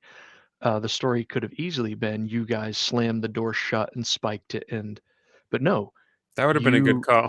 that would have been a great call. You really should have Just done wait that. for 30 turns while they You hack on the door and you then just go back absolutely in. should have done that. I'm thinking the whole We time did like, all not right, know don't about say the 30 anything. turns. Um, the door was open long enough for the orcs to charge in. Daddy Warpig gets more or less killed. A big fight ensues, but you guys are basically fighting in the entrance of this elevator room, And Yeah. and the orcs, the orcs don't care. They got spears, they're poking you, but the dice So go your way. the first mistake we made was because we thought we could make like a semicircle and they would come through and we'd have like more attacks on them as they were like funneled through. Yeah, The first mistake was not just spiking the door shut, but as you absolutely. say, it was going well. It Our went really spells well. were hitting, our fights were hitting. You're right, like it was. You guys knew it was 15 on what, Yeah, 6? it's a lot. It was 15 on 6. Yeah, they're only orcs, but Yeah, no, everybody's level 1 this session. and then one guy And drops, and the other guy's trying to find any shadow to hide in. So it was really 15 on 4. that's right, because in the first round the orcs had come around the corner and actually attacked you. Yeah, Um, and then you fled, and so you not you, but the other scout was wounded. Um, long story short, huge mistake not just retreating into the room. I mean, the orcs knew it was an elevator trap. There might have been 20 orcs waiting for you when it finally went up 6 hours later, but who's counting? yeah, yeah. Um, but that would have been an opportunity to get the other characters in. But the fight went really well, and and you guys basically cut them down by half, and they retreated. They said, all right, We'll do a I see." fighting retreat. They did a Yeah, fighting retreat. They're like, okay, we see you. No, no, these guys are too tough. We'll let the elevator eat them. We'll take care of them later.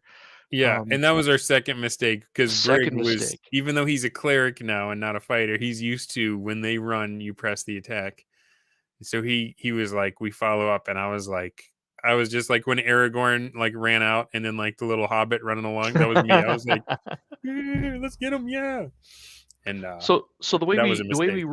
the way that that sort of works, where I generated a morale failure, but it was a slight morale failure on the Yeah. orcs. And So they didn't run; they that just says backed up. organized withdrawal. And so once again, the rules tell you one thing and you have to reason about it. What Hmm. happens? And I followed Master Wargaming, John Mollison. Right on. I followed his thoughts on that, which is if it's an organized retreat, well then after a turn, they're gonna sort of regroup, get their heads together, and then decide what to do. Okay. And so they retreated down the hall and you guys pressed the attack. And so we sort of reversed the situation where the orcs were a little more spread out and you guys were a little more compact. But Yeah, it didn't really change the tactics of it very much. And so the orcs are like so I decided, yeah, the orcs are they're just gonna stay and fight, right? Because yeah. So now you're equal numbers. It what was happens like when a seven bunch of to thieves and a cleric try to it was act like like 7 fighters? orcs to 4 guys at that Yeah, point.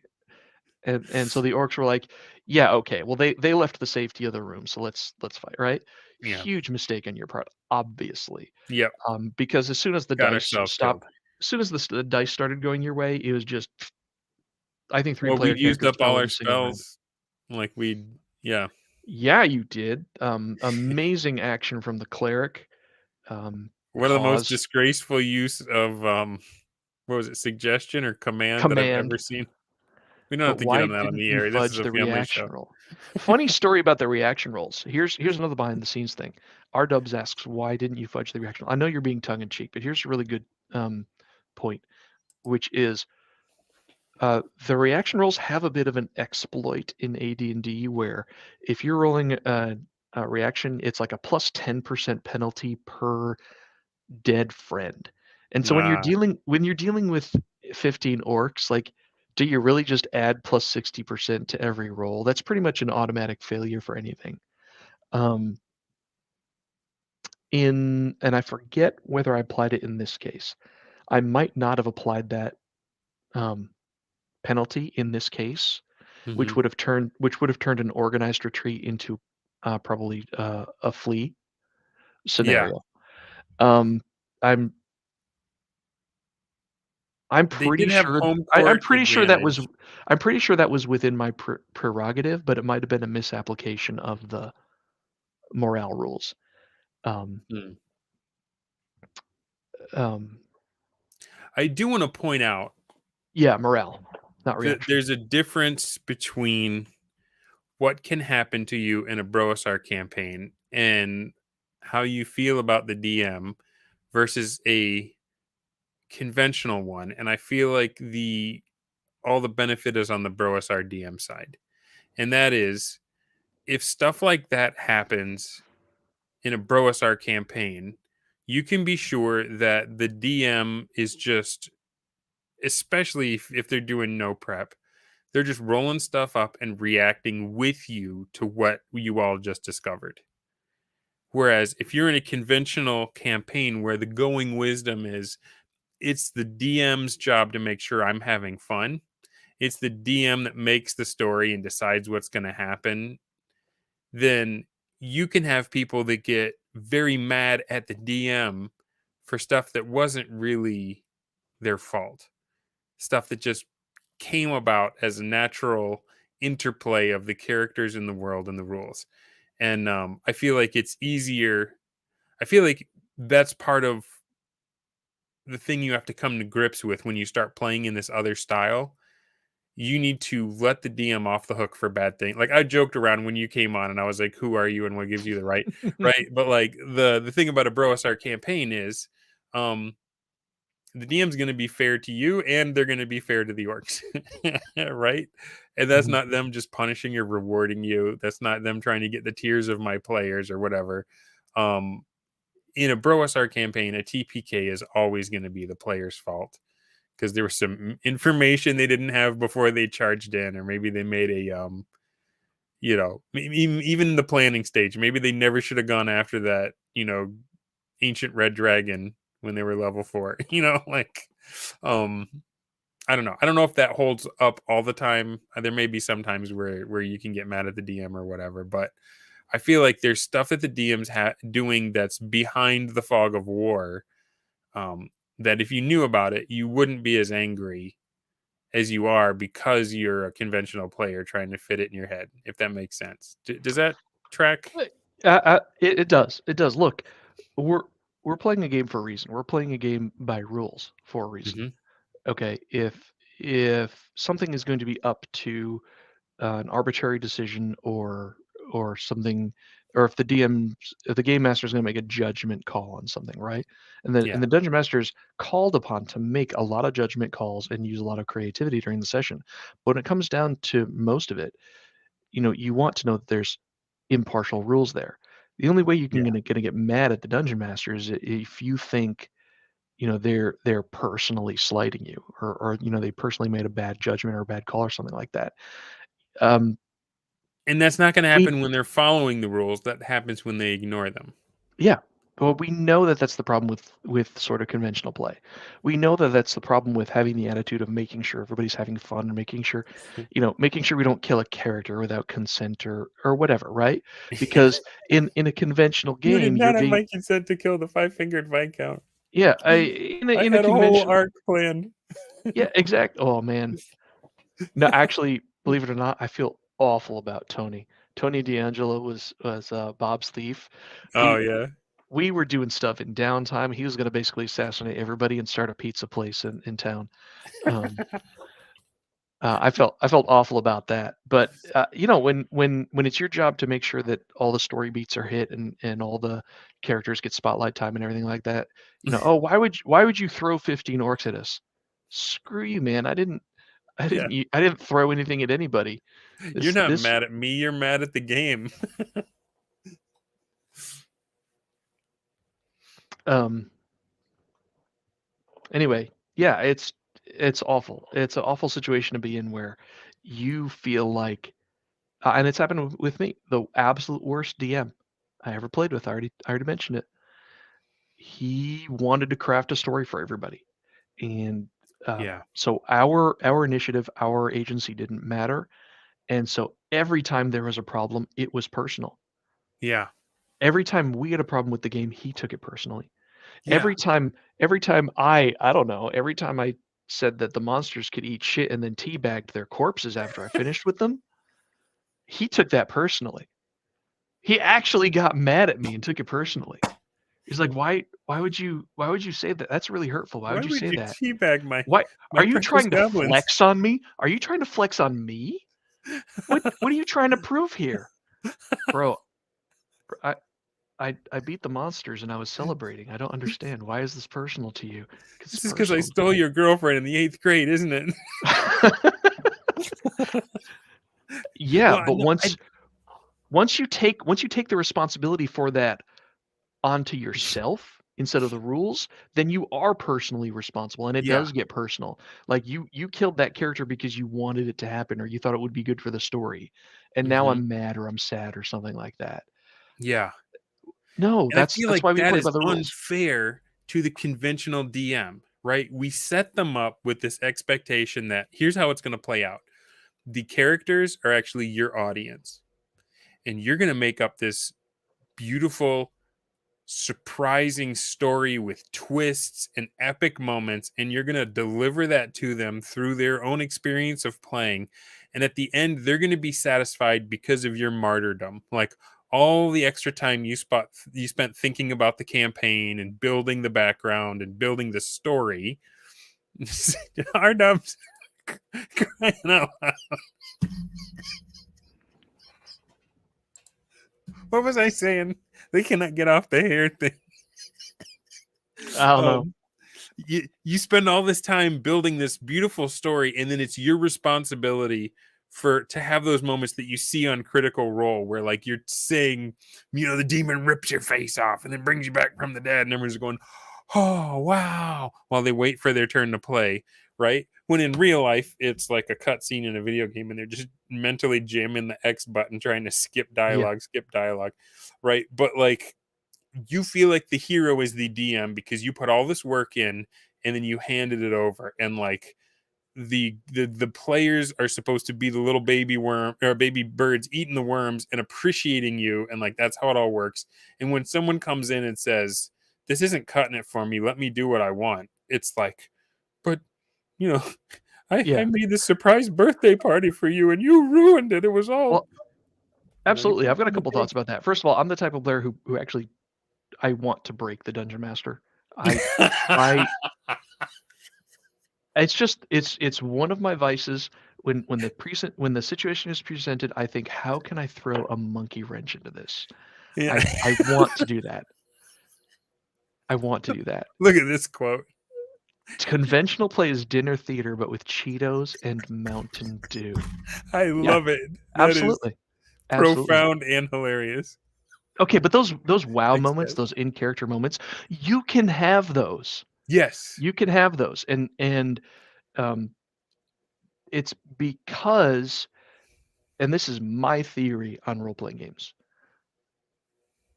You are playing a role-playing game when the decisions you make in the game are the same exact decisions that your character makes in world. Yeah. I believe that that's necessary to get the most interesting and profound experiences out of the game. No other game experience does what an RPG does. Hmm. And it's one thing, and if my Trollopulous players uh, are trying to understand why I'm trying to enforce rules a certain way, or I insist on certain things being done in and out of downtime, Hmm. if I make you go to the stupid city that only exists because of assassins so that you can sell your stupid magic cloak, right? I have a Yeah. reason for that. And that's because same thing as the XP for gold discussion. The players must think and act as if they are in that world. Mm-hmm. And the as soon as you see them acting, I want to say wrong, right? As soon as you see them acting wrong, then you need to understand what's happening and how to correct that. Yeah. Because, um, and sometimes this devolves into a case of, well, the dungeon master's not hearing what he wants to hear, right? Mm-hmm. But in other cases, it's like, with the so-called shopping trip, right? The player characters, everybody had uncovered a massive amount of treasure. It was a few Yeah. thousand gold pieces in a magical cloak, and nobody cared. It was late night, the session was Ugh. ended, nobody talked about it until like 6 days had passed. And so when the game day showed up, I said, "Sorry guys, I know we play one-to-one time here, but if you want experience points for what you did last week, we have to resolve it. There's no way a group of characters who got that much money and this obviously magical item that they don't Yeah. know what it is didn't immediately figure out what it was worth, and split the treasure. Yeah. I don't care if you don't want to log on to Discord or email. Fine, we'll do it next session, right? Hmm. Because you're no longer thinking like you're a character in this world. You checked out. Yeah. You're not going to get the experience that you like, that you appreciate out of games if you don't do that. And if the rules don't do that and the dungeon master doesn't understand that, you're not going to get those results. I don't want to be Super Friends story time. Yeah. All I want to do, and this is the other part of my theory, as a player, all I want to do is take an action. And then the game master will tell me what happens. Yeah. That's it. That's it. And that's what makes the railroad DMs, that's what makes railroading so bad. That's what makes Super Friends Storytime DMing so bad, is that, and we call it player agency. All I want to do is take an action. But if I can't take an action without the DM, interrupting me, oh, you want to do that? Sure, blah, blah, blah, that sort of thing. Or, even other players, no, we got to think this out. Like, we have to plan out our every move. Yeah, planning and talking is important, but ultimately, the game needs to go forward. Someone needs to take action, or the party needs to come to a consensus and take action, right? That's all I want. So if the DM isn't the hero of the story that brings the fun and delivers it to everyone, what is the role of a BrOSR DM? Like, should you try to disappear, like just be furniture in the room, while the players get to shine? Or because that's got to be hard for a lot of people if they've already got the cognitive dissonance of not wanting Mm. to switch their base set of how they look at the game, and then I'm taking you away from your role as like on your throne with your mug of player tears and saying, no, that you have too much power and they don't have enough agency. It needs to be more equal. You need to just be a ref. Is that part of this humility thing you're talking about, where the DM needs to be humble as well and say, um, I'm here to make sure that the world reacts to the things that you're doing, and I get my accolades from hearing you guys enjoy the stories that you made in this world. Yeah, no, that's really close. That's really close to the way I see it. I think, remember, uh, and Gary Gygax lays this out in the Dungeon Master's Guide, right? Prioritize the game first, then the world, then the players, right? So the Dungeon Master's job isn't to disappear. The Dungeon Master's job is to ref, not only ref Yeah. all the situations, make sure all the dice rolls are fair, and everybody takes their turn, and make sure that no the rules are followed, right? But also to ensure the consistency of the world, the integrity of the world, and this is a very important role that I think many people in the BrOSR have let or set aside because of the focus on player autonomy and Yeah. player agency and players driving the story, because the players should drive every session. Yeah. But the dungeon master is responsible for the setting, or in the Dungeon Master's Guide they say milieu. This is why we had this is why we nuked Machador. Yeah. This is why we Well, there got was a question about that up in. this is why how we got Who Caresville, right? Yeah. Um, this is why we nuked Machador. This is how we got Who Caresville. This is how um, we got all these Dungeon Master centered shakeups, right? Because there needs to be some guy who's on the hook for the milieu. The Dungeon Master does have the prerogative to say no, Yeah. not to break the rules, not to fudge the dice or anything like Not to that, but to railroad, but just to say, if we permit this, what we're doing is no longer AD&D first edition. we've We've moved on to something else. because AD&D doesn't just have rules; it has a spirit, and that spirit, as everybody knows by now, is Appendix N. Yeah. And so you've got Appendix N, and you've got your own milieu, and if you break that spirit, you're going against the game, and that's the Dungeon Master is the only person in the game who has the authority to rectify that.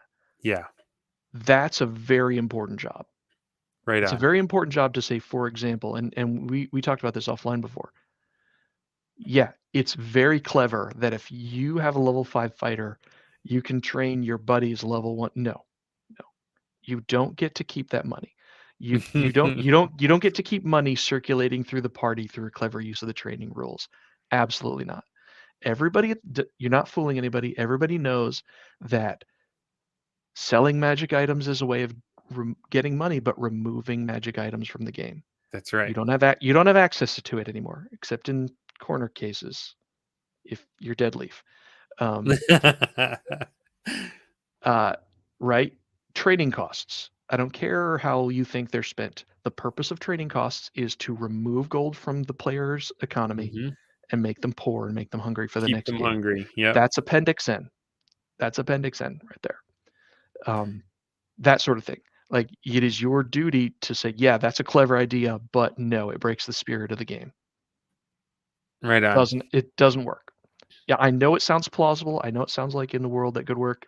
No, not this time, because we're still playing AD&D. So Macho himself is in the chat, and he is trying to pierce the veil of of the fog of war. And he says, "Has Dorrinal explained his role in nuking Minas Mandalf yet? Is that a thing? Is he just accusing you of? Does he know something?" Well, I think I got outed by Fluid the Druid on our last stream, so I think I'm gonna have to come clean. Oh, I don't know if Macho was still on at that point. Oh, I he think that might heard have it. just been you and me and Aaron and Fluid. Were you Oh, there still was watching, Chris? Is it time to tell that story? Has enough yeah, time passed? Macho Man. It's time for the story. It's I'm enough known time for has being a passed. pot stirrer, and like when I first came in, I was like ripping off band-aids left and right and didn't even know it. So like you guys got to stop me if I. I've been itching to tell this story for a while, but honestly, the whole thing got overshadowed by Brovenloft, which was a much better event. Which I have an episode on. If you guys go back on my channel and watch, I have Mound Shroud himself came on and gave us the dirt on Brovenloft. All right, Mandel he says wants to statute of know. limitations has expired. You wanna Let's hear it. you wanna know the truth, Let's Mandel? do this. It was me all along. See, if this was a recorded show, I could do that little cue from Liar Liar in the elevator. It was me. Okay, go ahead. That would have totally ruined it. But totally on brand for you. This is why this is the Dunder Moose show and not the Dorrinal show. That's right. Dorrinal's got a much better show. I would have used the clip from the WWF when Vince McMahon wearing the dark robes. It was me all along, Austin. That would have been a better moment. Yeah, you're right. Well, it would have been more BrOSR friendly anyway. Yeah. So, okay. I'm going to tell you almost the whole story. Almost the whole story. Okay. Let's dish. Time to come clean. Confession's good for the soul. Flashback to Trollopulous. I had just recently joined the Trollopulous game. Okay. And we investigated this weird place called the Cave of the Were Cementar. Oh my gosh, I love this so much. If you just Google that, you're gonna find Jeffro's report on the where, because that word literally shows up nowhere else on the internet. Were Cementar. It's so stinking funny. And as players, we obviously discovered some sort of high-tech bunker or something of some kind. High technology, could be anything. Where we had slain the last werewolf and recovered some keys, like modern keys, and a 3-ring binder with some documents that we couldn't translate. And when we finished the session, I was informed that my newly minted evil magic user wouldn't be able to get paid because this was a mission for Machador. And I was kind of annoyed because I had just joined. I had just joined the group and I didn't really know the whole story with Machador and evil characters and everything. And I didn't understand that this was a mission for Machador, so I kind of felt gypped. I was like, come on, guys. So anyway, so there was that, and of course Macho Mandel, his players, one of the players, he wasn't the actual DM here, So here's this other player telling me about me not getting rewards for this mission adventure that I just shared in, and whatever. So I was kind of teed off, but that's not really what's important. So I talked to the DM. Yeah, you can get your money. And I said, well, I'm gonna skip town, because if they don't let evil people be in town, then I gotta go. And then, in the next couple of weeks, I talked to the DM again. I said, look, I don't, I'm an evil magic user. I have enough experience to hit level 2. I need a trainer. Where do I go? And he says, oh, you can talk to Zanzil up in Trollopulous. He's evil. He's Jeffro's his patron, or he's Jeffro's patron.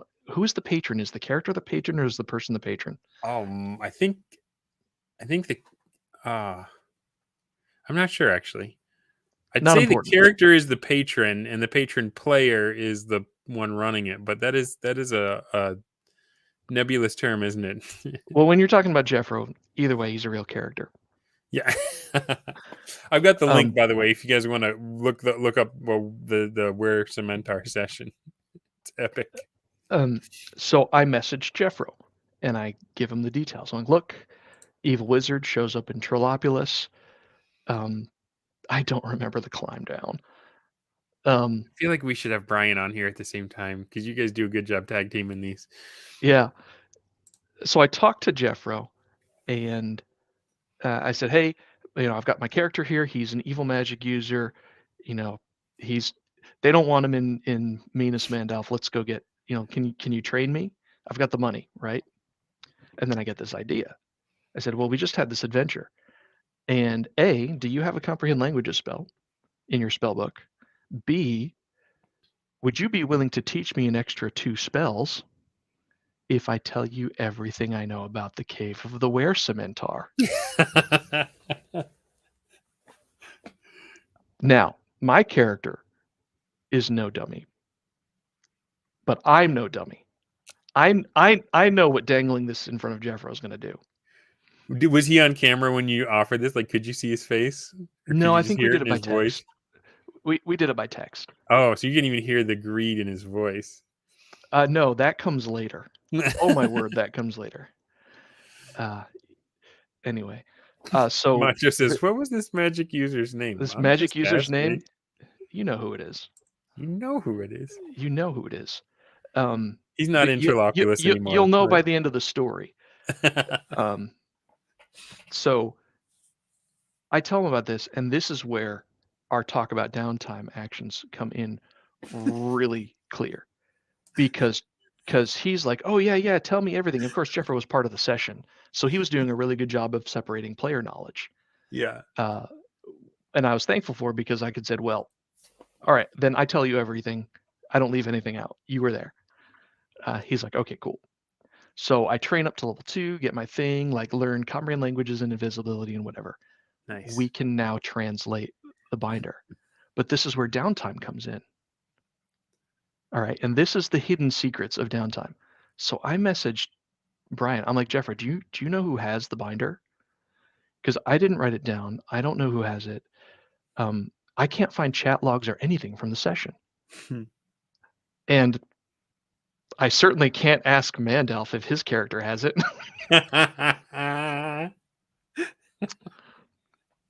So I talked to Brian about it, and he's like, you want new players if you take one thing away from this talk? Brian says, yeah, no, in the past 2 weeks, nobody's asked me about it. Are you kidding me? Yeah. We found a bunker with modern technology in it, keys, and a binder with crazy writing in it, and I'm the first player to even express interest in it in the past 2 weeks. What is going on here? Yeah. And Brian says, yeah, no, you could have, absconded with it when you left Minas Mandalf, because nobody's talked to me about it. Nobody has any records of it. That's fine. Nice. Cool. So downtime is for picking up loose threads, y'all. Downtime is for picking up loose threads. And so we talk with text with the DM. We start up a group on Discord, and we figure out, hey, we're gonna use invisibility. We're gonna do this and that. We're gonna travel over to the Cave of the Were-Cementar. We're gonna try to climb down and go to this chamber and figure out if we can use the devices there, right? And as soon as we do that and we translate the book, I remember we translate the book and we get together on a Saturday to actually do this mission, right? This downtime mission where we're going to go figure out how this machinery works and take advantage of it. Because of course we read about a great weapon. Yeah. We read about it. We could unleash a great weapon. We used invisibility. We were paranoid because of course, if you've read Macho Mandalf's blog, you know that he's got all his bases covered. We're like, how do we go to this cave in the middle of his territory with invisible Pegasus riders flying around, like Bro watching everything? Bro puts a glass panel on the back of his magic mirror. Thank right? you. Yeah, we did figure we figured out a way to do it. Yeah, we got there, and we figured out the weapon, and the climb down was really treacherous. I remember there being a bunch of spiders and stuff. We fireballed them or whatever. I don't remember it being that deadly. Brian, Um, put in the chat any other things he may be forgetting about the climb down this tube in the ground. so we get back to the Cave of the Were-Cementar. We get back to the modern, the high tech area, right? And we figure out, oh, it's supposed to unleash a demon or a great weapon. And now we're on voice chatting. We're absolutely giddy. Me and Jeffro, we're on voice chat with Fluid, and Jeffro's like, "Let's nuke Macho Mandalf," and I was like, "Okay." Let's nuke Macho Mandalf. Now, We to be fair, discovered, at this point, did Trollopulous still exist as a city at this point, or had it already it was been attacked by weebs and it was in destroyed by ruins. disease and crushed by an undead? Yeah, it was already pretty much in rat? shambles with demons running So around was and that everything just like that. petty? He just wanted to crush. He wanted to nuke A mean-ass winch in Mandalf. a basket the players had built. That's right. Macho Man asked, "Do you remember the session where the cave entrance was blocked?" You told me about that.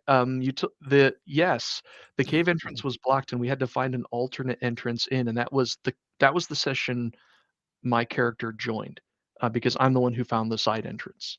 Ah, okay. And later he actually told me that Macho Mandolf himself is the one who blocked that off. So he was doing what he could to defend against being nuked by such players as yourself. Nobody knew we knew that there would be cool stuff there, but we didn't know it was nukes until we actually got in there. We found nukes. Zanzo wasn't as into rebuilding as Mandalf was. We found other very valuable technology in there, Okay. but we were so keen on blowing up Macho Mandalf that we did not care to take advantage of that technology. We said, no, we're going to figure out how the weapon works and use the weapon on Mandalf. I will say, particularly Jeffro. Talk about not trusting your fellow players, right? Like this player versus player stuff you're talking about. That was all upstream of me. And the meta situation, there was a meta situation there as well, because remember, Macho Mandalf had won the first Braunstein, and he had sort of come to dominate the game. And there were lots of ongoing discussions about his role as a patron and a quest giver and everything in the campaign. And Jeffro just wanted to be rid of him. And he says Macho didn't want the true nature of the world to get out and scare the populace. Which I think we've spilled those beans on the show before, right? That what the nature of the world was. Oh yeah, it's a little Metamorphosis Alpha ship that's actually a little giant spaceship with huge compartments where each compartment is a little world. So all of Trollopulous is actually inside a traveler campaign. Yep. But I'm sorry. Anyway, back to you're getting into it. So there's meta stuff going on. Jeffro just wanted let's get rid of Macho Mandalf. I have to admit, I was still kind of personally annoyed by the alignment thing with my character. Because you couldn't train because of the good guys, right? I mean, I was happy for the opportunity, but really, I took a step back and I thought, no, wait, this character is pissed. Yeah. Like I'm whatever, right? This character is pissed and he is going to be petty about it. Role When playing, man. when this 11th level magic user who basically could incinerate me with a snap of his fingers and train, was willing to train me, says, "Let's nuke Macho Mandalf." Okay, boss, let's nuke Yeah, Macho Mandalf. sure. I'm down. We had a great time. Whatever you say, Mr. Luthor. We um, um, the DM figured, it was Brian. Brian figured that with the manual and everything, we could kind of figure out how to shoot a nuke. It ended up being a nuclear missile silo, right? So we kind of figured it out, and so there was like, we fired a missile, and and it landed somewhere near Pugsville or Laketown or something like that. We're like, oh, that was, and Brian brought out, and remember we talked about using the jousting rules. Yeah. Brian brings out these templates that you might put on like one of those old overhead projectors, and they've got like scatter plots and Oh, ranges yeah. and things on it. He's like, I forget what game it was from. Probably, what's that Fallout style game, Gamma World. But I've got these plots for Put him in the nukes, chat, for Brian, scatter if you shots for remember where blocks. it came from. We're gonna use these, Yeah. and that kind of deflated me and Jeffro a bit, because we were like, we were kind of hoping for accurate direct strikes on Minas Yeah. Mandalf. We wanted to get right in. But long story short, there was a missile, and then we took 15 minutes to figure out how to work the system better, and then we fired a second missile. He says aces and eights shotgun hot diagram. Nice. It was cool. It was cool. I'm disappointed because I wanted more than one direct hit on Minas Mandalf, but that was it. We used that to figure out So how where they many would nukes go. did you launch at Minas Mandalf? We launched 6 warheads in total. 6. Yep, 6. It's like a MERV. It's just.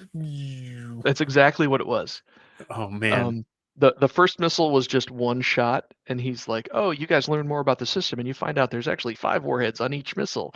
And so the second one is the one that basically nuked everything, including Trollopulous, because of the scatter plot, the way we used it. Oh man.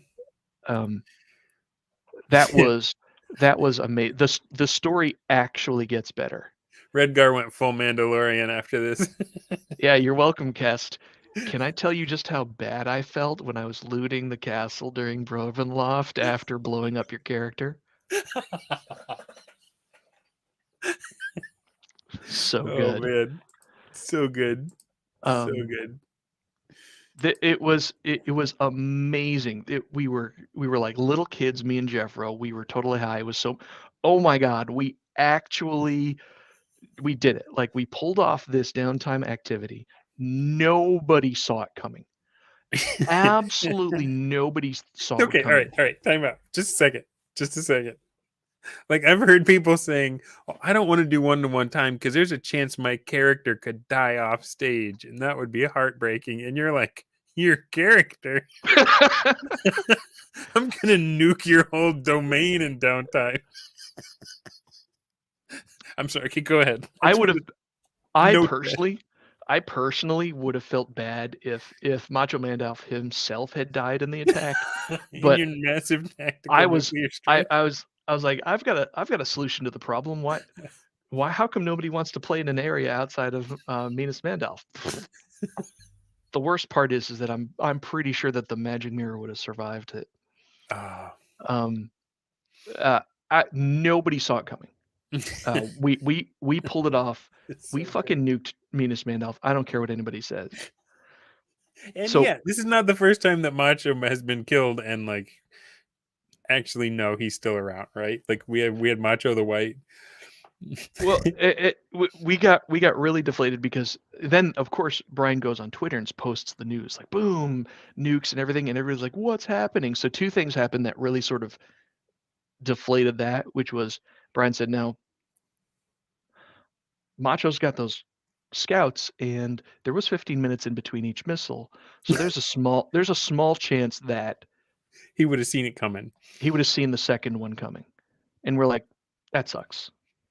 and it turns out that he has wishes. Right? He's like a ring of 3 wishes. Remember, Oh, if you're following the joy of wargaming, which if you're watching this later, you're going to pause and go watch all of John Mollison's videos right heck yeah. now. Heck yeah.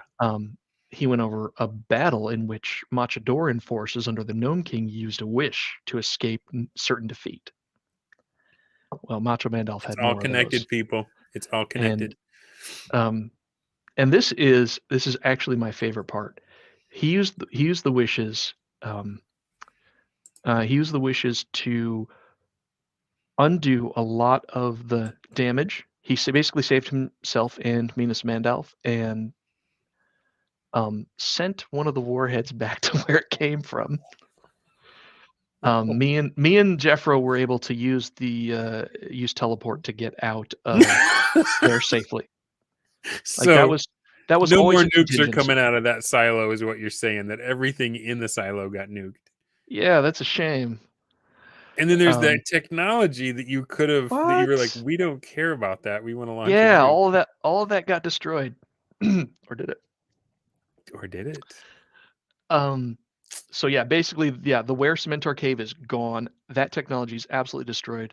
Mandalf will never know really what happened, except he does now. He does now. Well, Mandolf doesn't know. Chris knows. He knows. Macho Mandolf, if you're playing your character correctly, still is unaware. But here's the other thing, and here's a testament to this is when, if you can't beat them, join them. Yeah. Because because another thing that we were talking about, like let's have other patrons compete with Macho Mandolf. I was like, after this, I was like, I can't compete with Macho Mandolf, because he then took the radiation fallout from the remaining nukes, the stuff that wasn't cleaned up by the wish, and decided that there would be a town of radioactive mutants in his town. And So you get Fallout Town. So the next time one of my characters needed to hire some henchmen, he ended up finding a cleric who had basically superpowers because of the radiation fallout. So not only did we completely did he completely reverse most of the damage. He saved himself, saved Minas Mandalf. He took this brutal nuclear attack, which I maintain succeeded. Apart from wishes. Instead of losing his whole domain, made it cooler. What can you do to this guy? That is an elite player.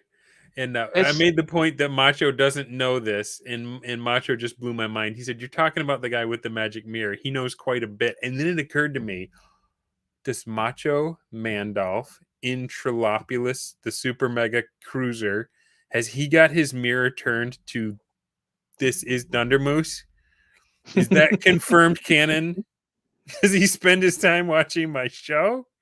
That would be amazing. That's what was from Gamma World. Gamma World, we use the mutation rules for that.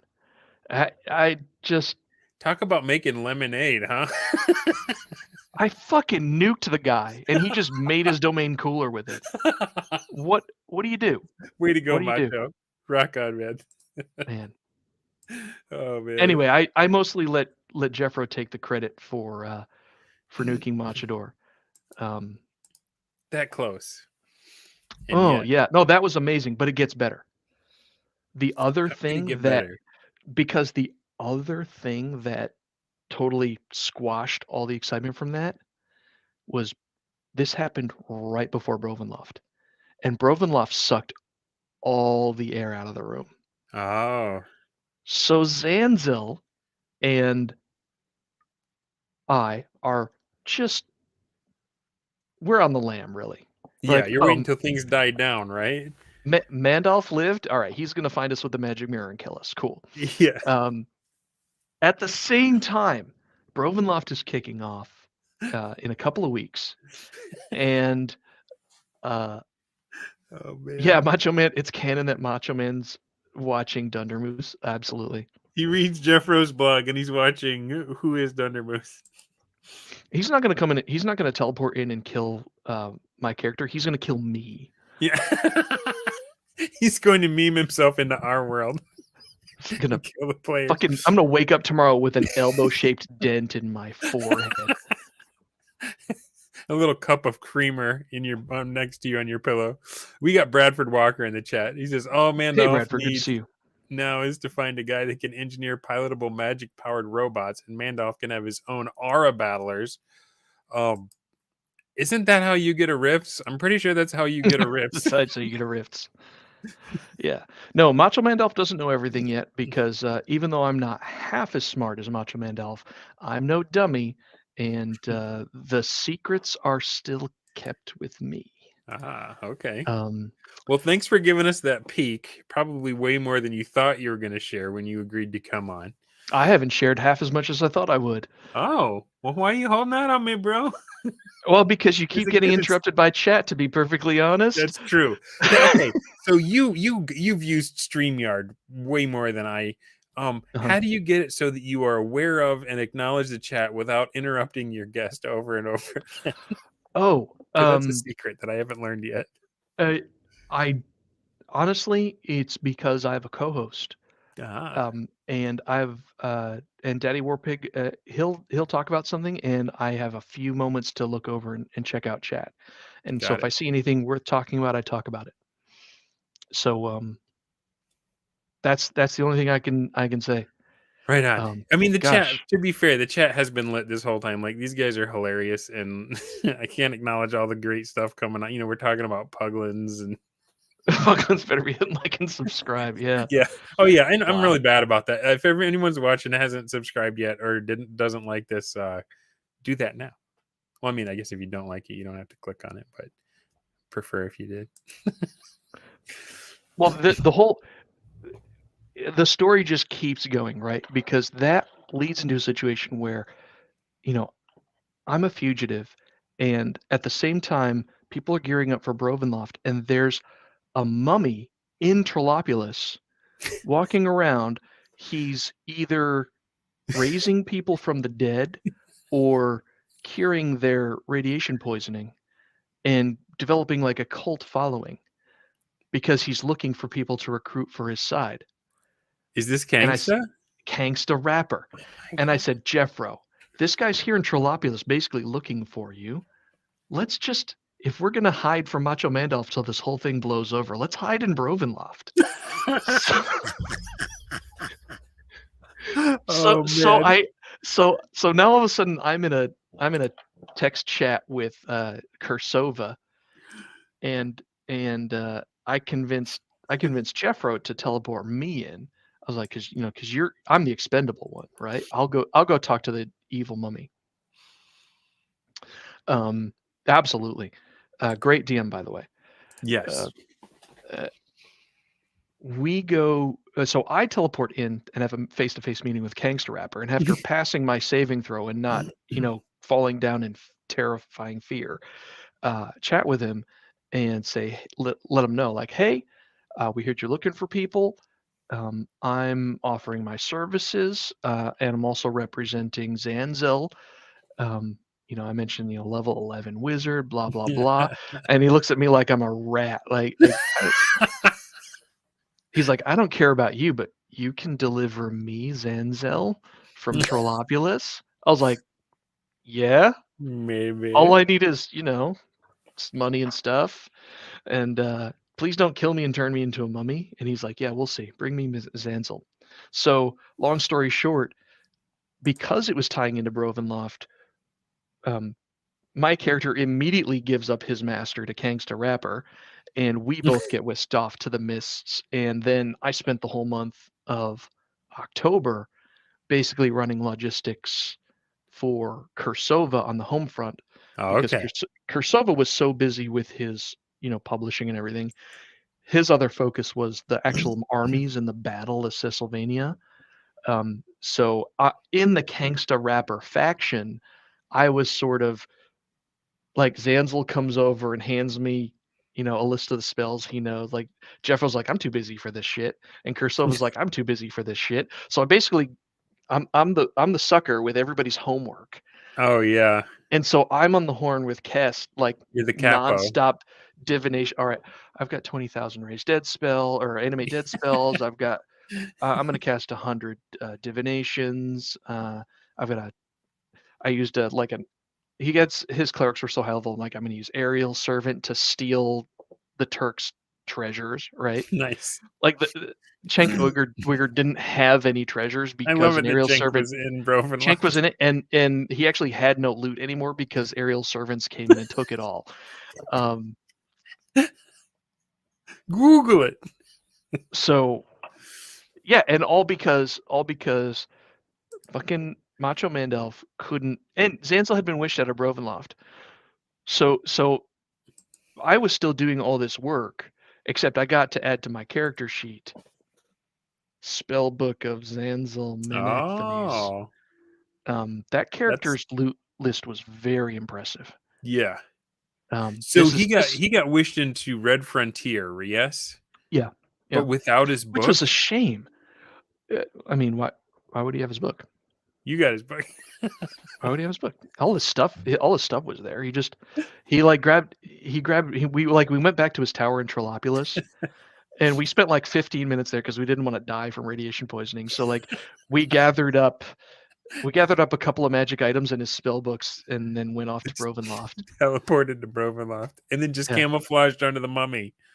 Nothing to see yeah. here, Macho. You got bigger fish to fry right now than us. You tried After to nuke your city. I did take some precautions to make sure that Mandalf wouldn't be able to use the mirror to find us.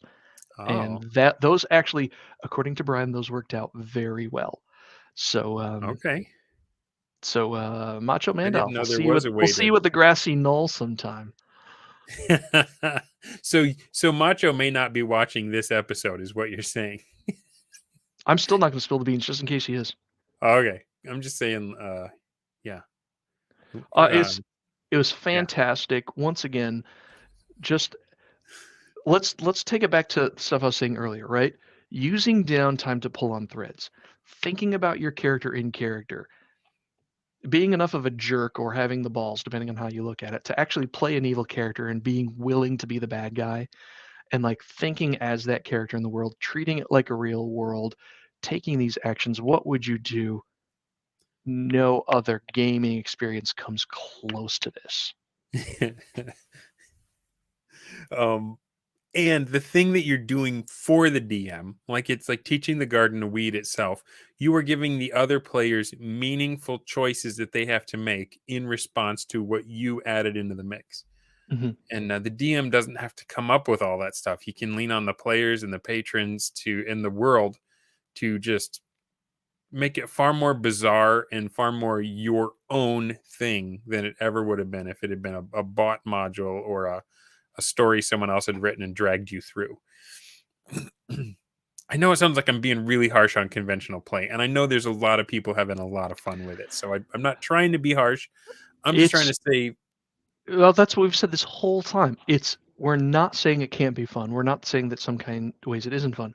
We're saying it's not just better. Like we just haven't figured out a great way to play or rediscovered it or yeah, whatever, however you want to put it. It's so much better. You don't need to go back ever.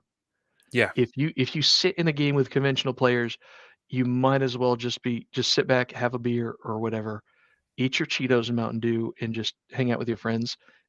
There's effectively no game happening because yeah. it's not. You're not gonna enjoy it It's a in the visual same way. novel compared to a video game, Yeah, right? Like it's yeah. I don't know if that's a good analogy, but it's what came to mind. All right. Well, holy cow, man. Usually I don't know why I still maintain the premise that I go for an hour. We're at 2:48.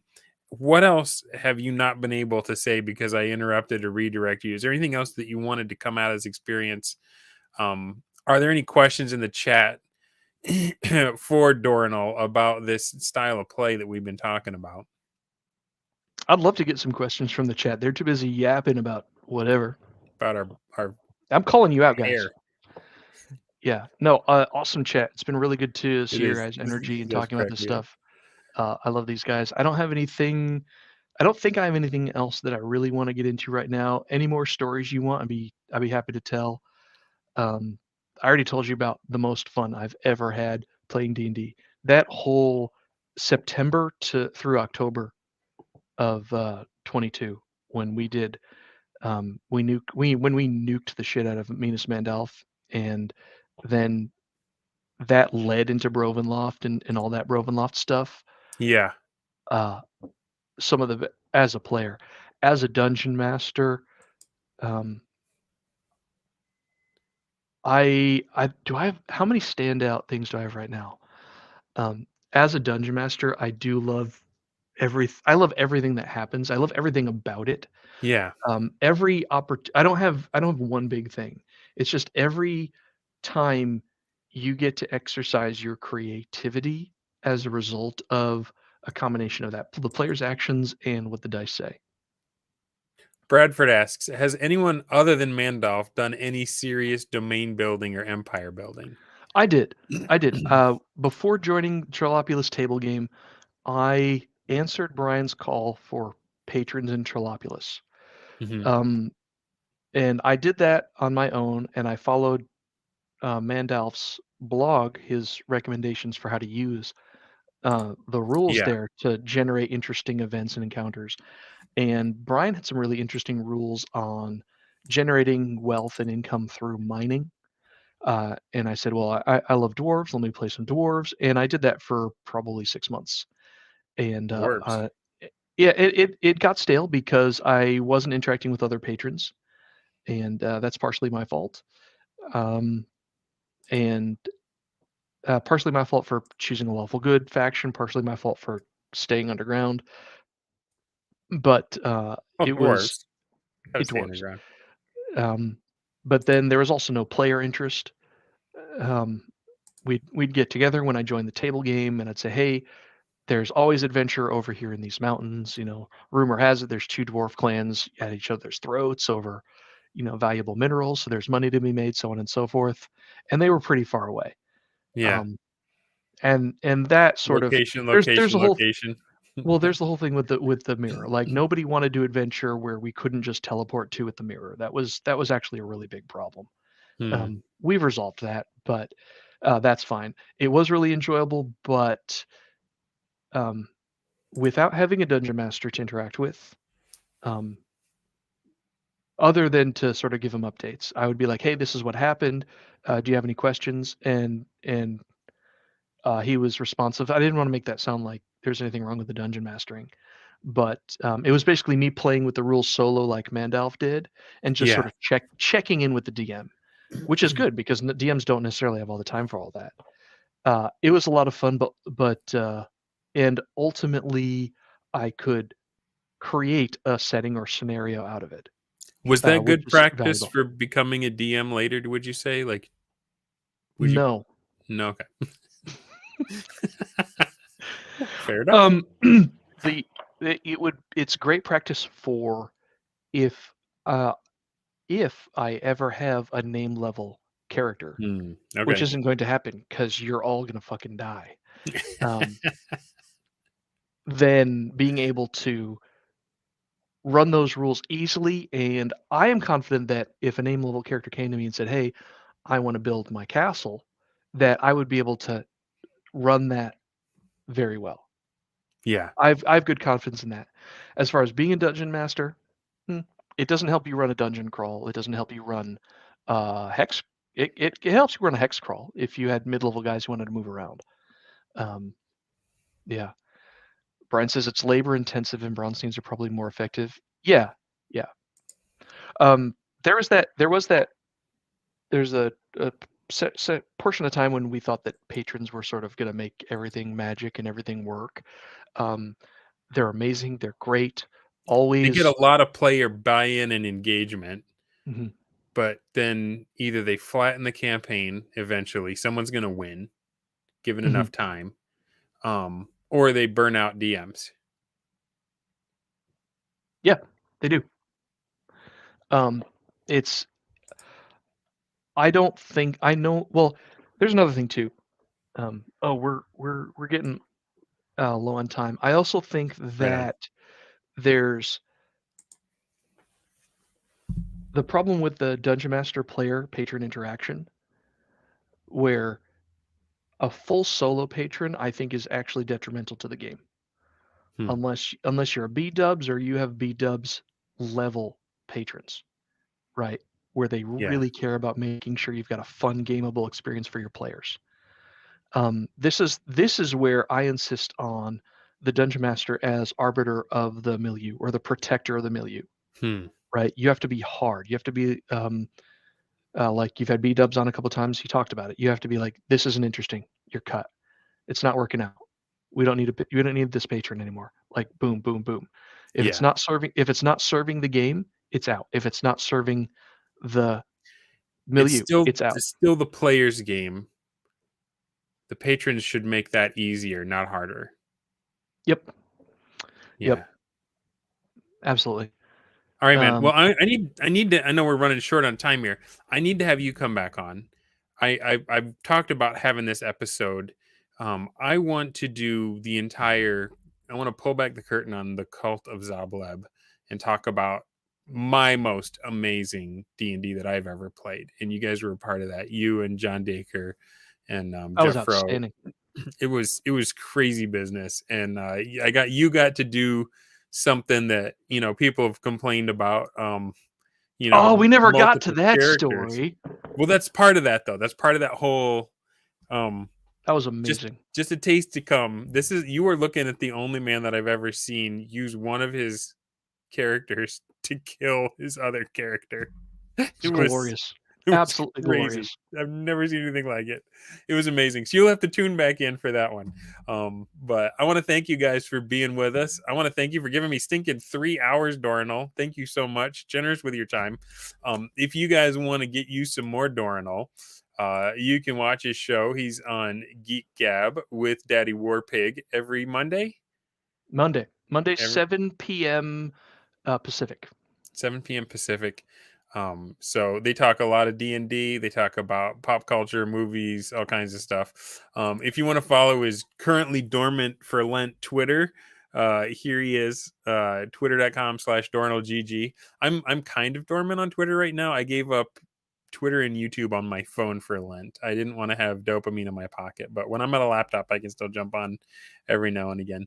But thank you guys for being here. Thank you so much, Dorrinal, for coming on. This is Dunder Moose and lifting the quality of the show. I appreciate you having here, bro. And I guess we'll catch you guys next time.